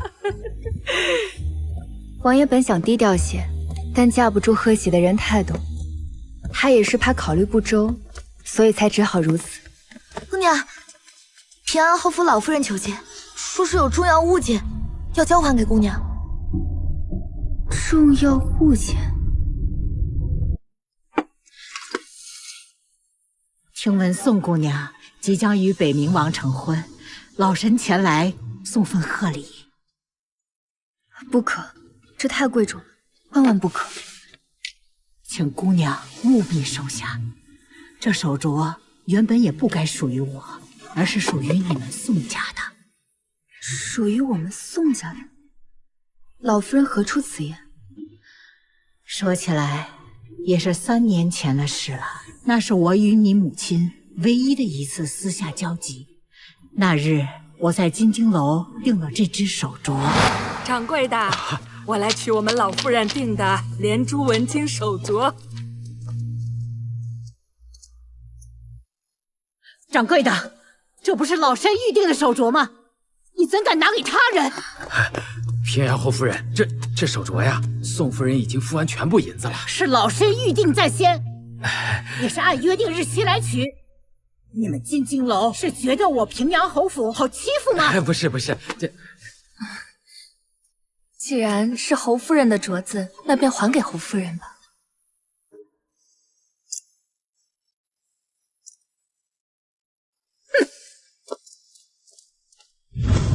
那这镯子确实是老夫人您的呀。这金睛楼的确不该把您定做的手镯卖给我阿母。如果事实是这样的话，也没错。那日你母亲虽摸着镯子很是不舍，但在我据理力争下，她也把镯子还给我了。只是我们回去后，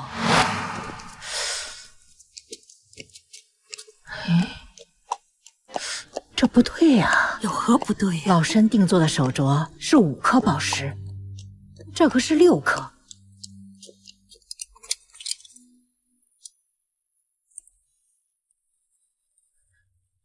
走，回金睛楼。这一问才得知，老身定制的那个手镯出了岔子，至于这一只，确实是你母亲定做的，说是给你当嫁妆的。我阿母打算给我做嫁妆。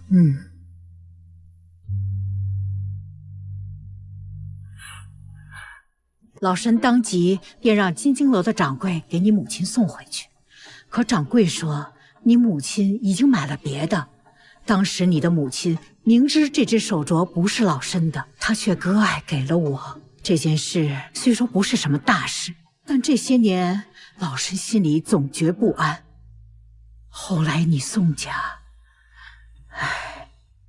总之，希望姑娘不要嫌弃老身待过，收下这镯子吧。毕竟这是你母亲为你定做的嫁妆，知道前因后果之后，这镯子老身就再也没戴过，一直放在老身的私库里。姑娘若是不信，可以问问老身身边的人。姑娘，老夫人说的是真的，这镯子没有戴过，还是崭新的。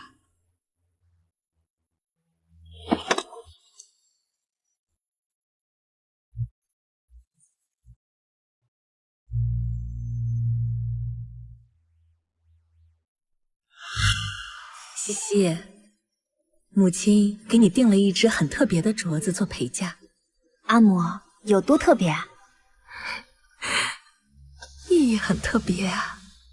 你6个哥哥会陪着我们西西一起出嫁，他们一定能护佑你平顺一生，多子多福多寿呢。阿母，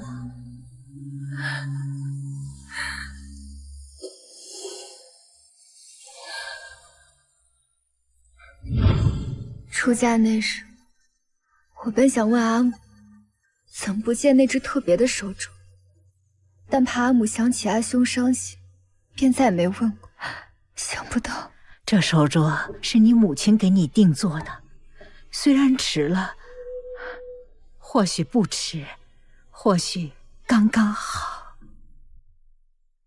这本是夫人给姑娘的嫁妆，却在姑娘要嫁给北冥王之前，这镯子回到了姑娘的手中。或许不是巧合，是夫人冥冥之中对这镯子有执念。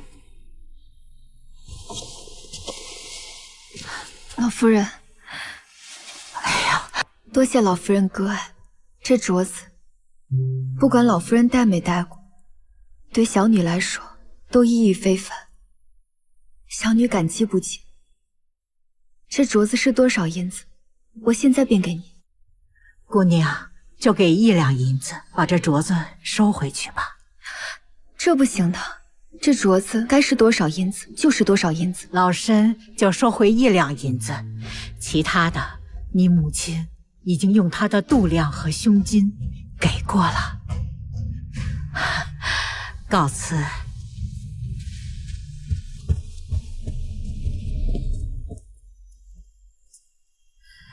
一书书到头，富贵不需要愁。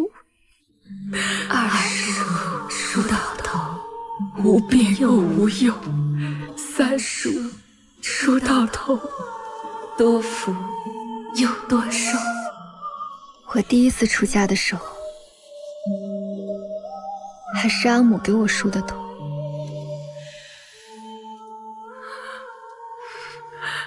这镯子物归原主，也了却了夫人生前的心愿。苏嬷嬷，我想我阿母了。明天就是姑娘大喜的日子了，这眼睛哭肿了，可就不好看了。苏嬷嬷最会夸人。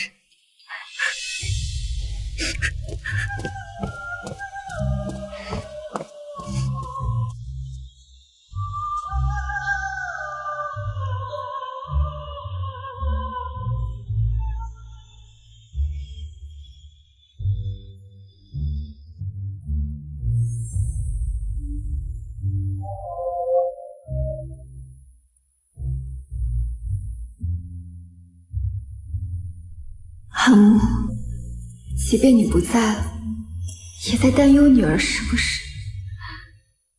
你是想告诉女儿，北冥王才是良婿吗？阿母。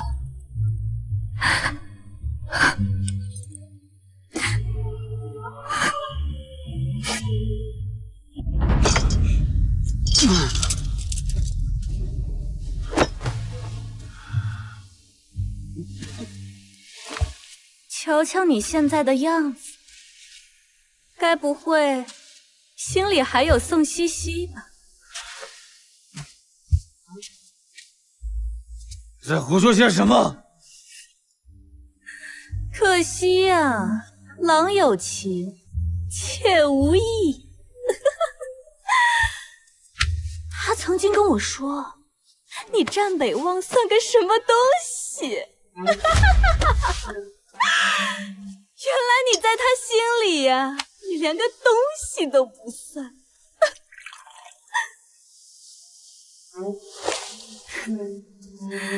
出去！战北望，若是你没有用战功求取我，那你和宋茜茜会不会也像他与北冥王那样，如胶似漆？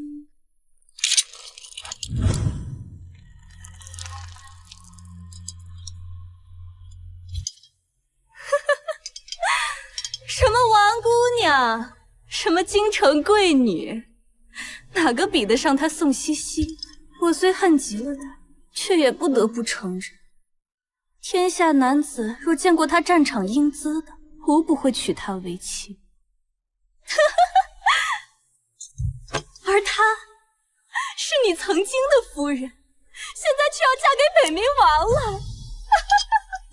你是可笑不可笑？真是太可笑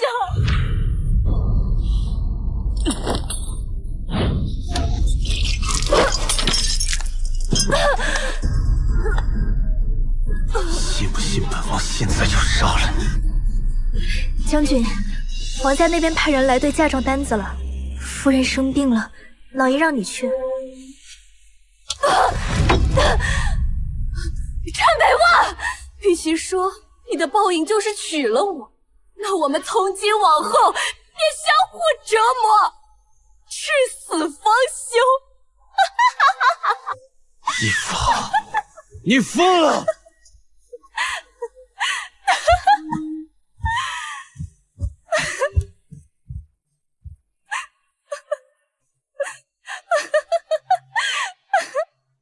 战北望，我祝你在大婚之日爱而不得，伤心至死。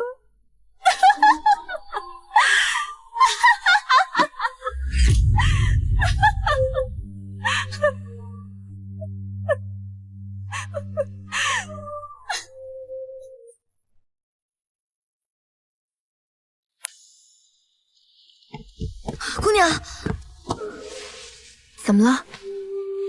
是师傅他们来了吗？师傅说他们传信会给姑娘备齐嫁妆，但是万宗门有事，就不便来了。师傅，他是怪我没去万宗门看他吗？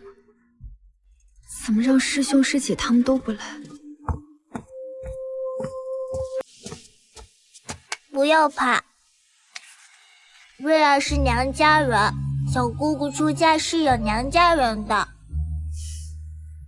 小姑姑当然是有娘家的了。小姑姑今日高兴得很。瑞儿喜欢王爷吗？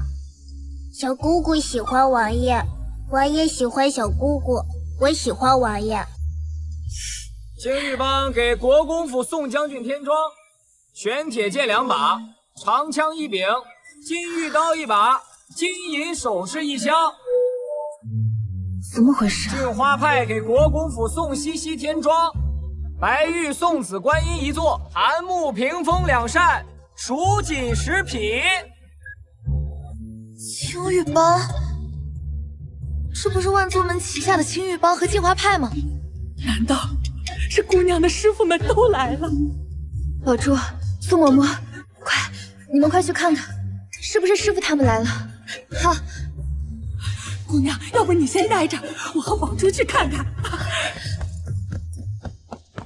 五岳派给国公府送西西天庄，武林中一流高手侍卫1名，桃花酒18坛，绸缎10匹。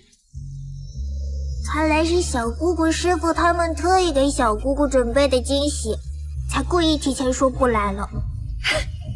是啊，师傅还是这么坏。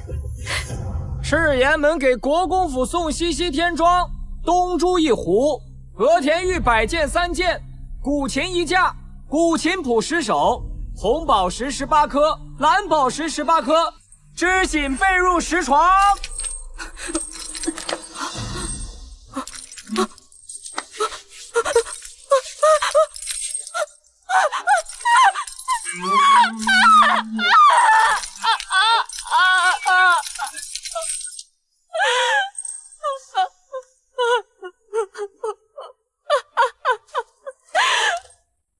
我是第一女将军，我是第一女将军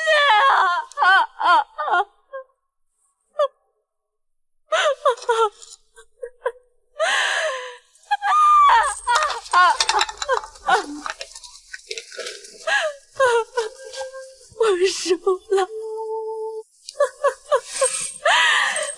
我输了。我说着我最讨厌的样子。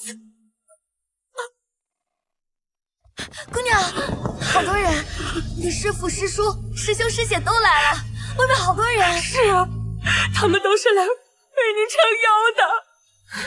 万宗门门主下女儿，送上嫁妆108台，京中店铺10间，眉山下庄子2个。黄金10000两压箱底。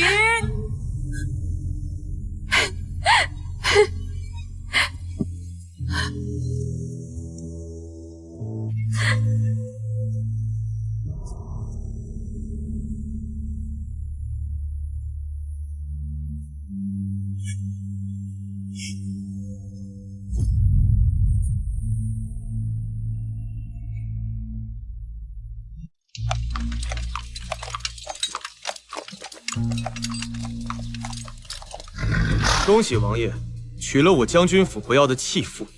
多亏了你双眼尽瞎，才让本王取得心头之安。王爷，奏府。今日大喜，无限血喜。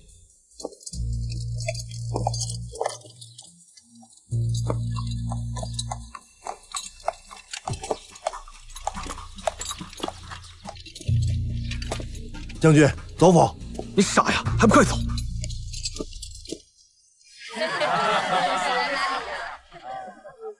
多吃点，多吃点。宝珠，多吃点。你饿不饿？姑娘定是饿了吧？要不去弄点吃的。面条来了。宝珠哎，你先去吃啊，我陪着姑娘。好，姑娘先垫垫，回头啊，等王爷招待了宾客，然后你再同王爷一同食。王爷今晚一直喝酒没吃菜呢，就没人帮他分担一些，让他先吃点东西。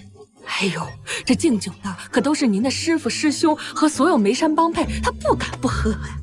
师傅明明答应我，不会欺负他的。哟，姑娘，这是心疼上姑爷啦。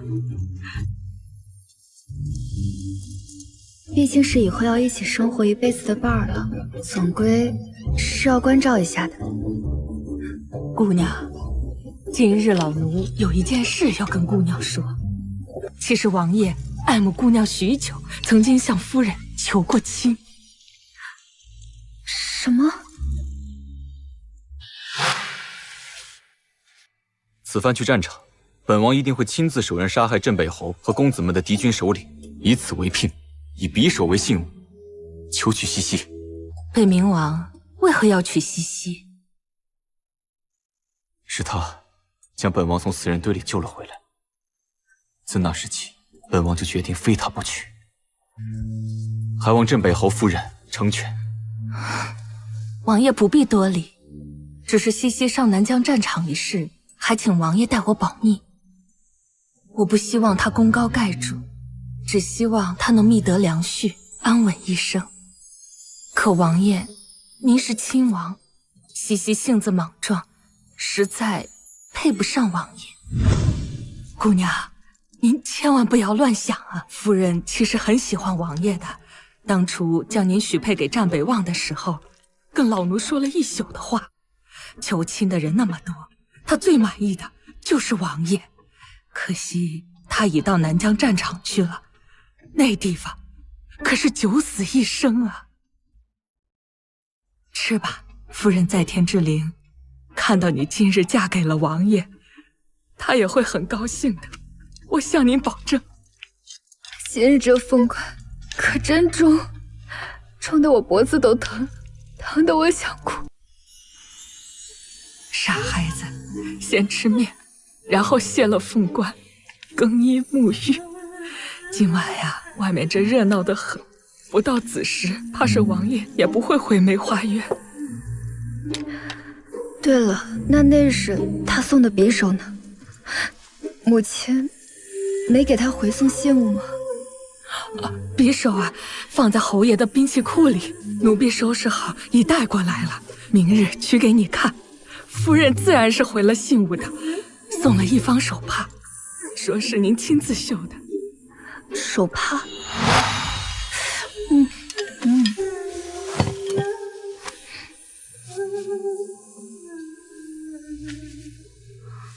之前可曾做过女工？你是说，这个配色难看，还把牡丹花绣成四不像的方帕，是我绣的？西西，姑娘，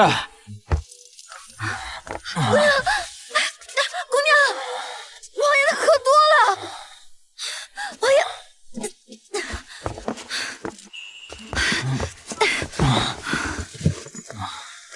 是被师傅师兄他们灌了酒，张副将说他不敢不喝，灌了不少呢，还和其他帮派一起灌他，喝的是桃花酒。师傅竟然还让他们灌酒，这不是欺负人吗？门派来了这么多人，一人一杯，都够他喝吐血的。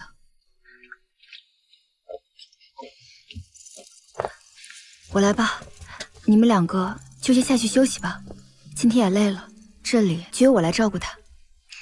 嬷嬷，何锦酒还没喝呢，这都没吃东西就把人灌醉，也不知道心疼王爷。那我去拿醒酒汤。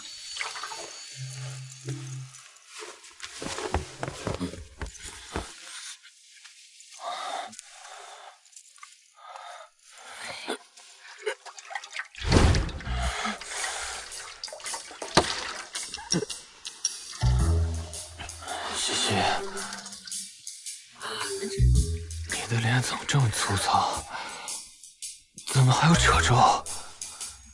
哎呀，奴婢自然粗糙，满脸褶子。奴婢这都多大年纪了？啊！夫人，醒酒汤。醉成这样，都把苏嬷嬷认成我。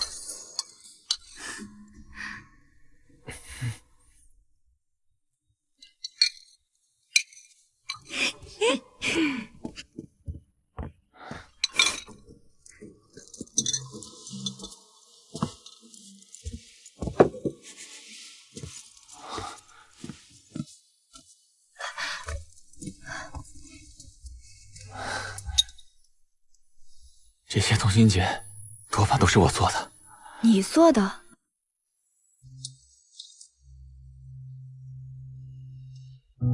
西西，好看吗？你还会做这种细活？其实不会，但学便会了。为什么会学？没有为什么，就是想亲手做。你我的婚事，我想多参与一点。西西，其实有件事我一直都没有告诉你。你刚喝完醒酒汤，要不我们坐下慢慢说。好，来。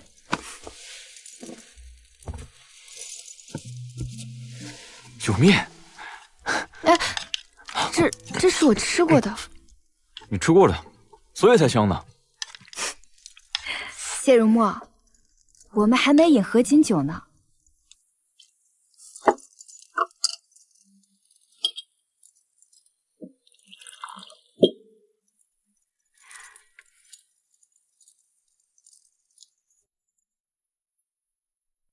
娘子，喝完这杯合卺酒，你白头偕老。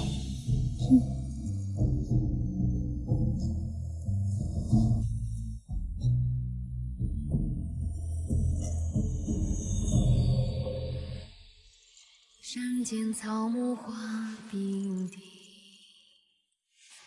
休待何欢结连理。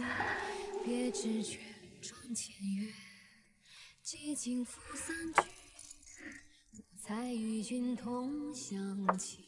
有件事情我还没有告诉你，还是我来问吧。你去南疆战场之前，是否去找过我母亲，求娶我？你知道了？宋嬷嬷方才与我讲了，所以你原先说的那个意中人，就是已经嫁了人的意中人，是我。那你为什么会喜欢我？谢谢。你还记得南疆战场上你救下的小兵吗？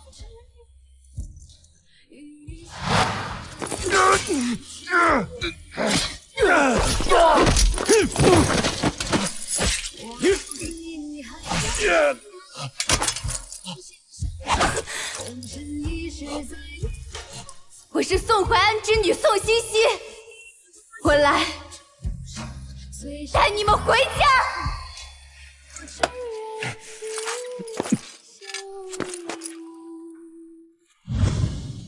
是你，那个小兵是你？是啊。原来我们这么早就认识了。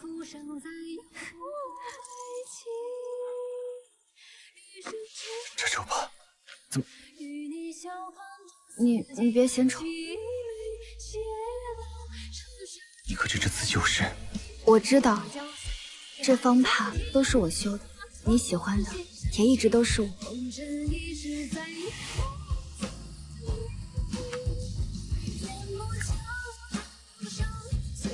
谢谢，我喜欢的人是你，一直是你，一直都是你。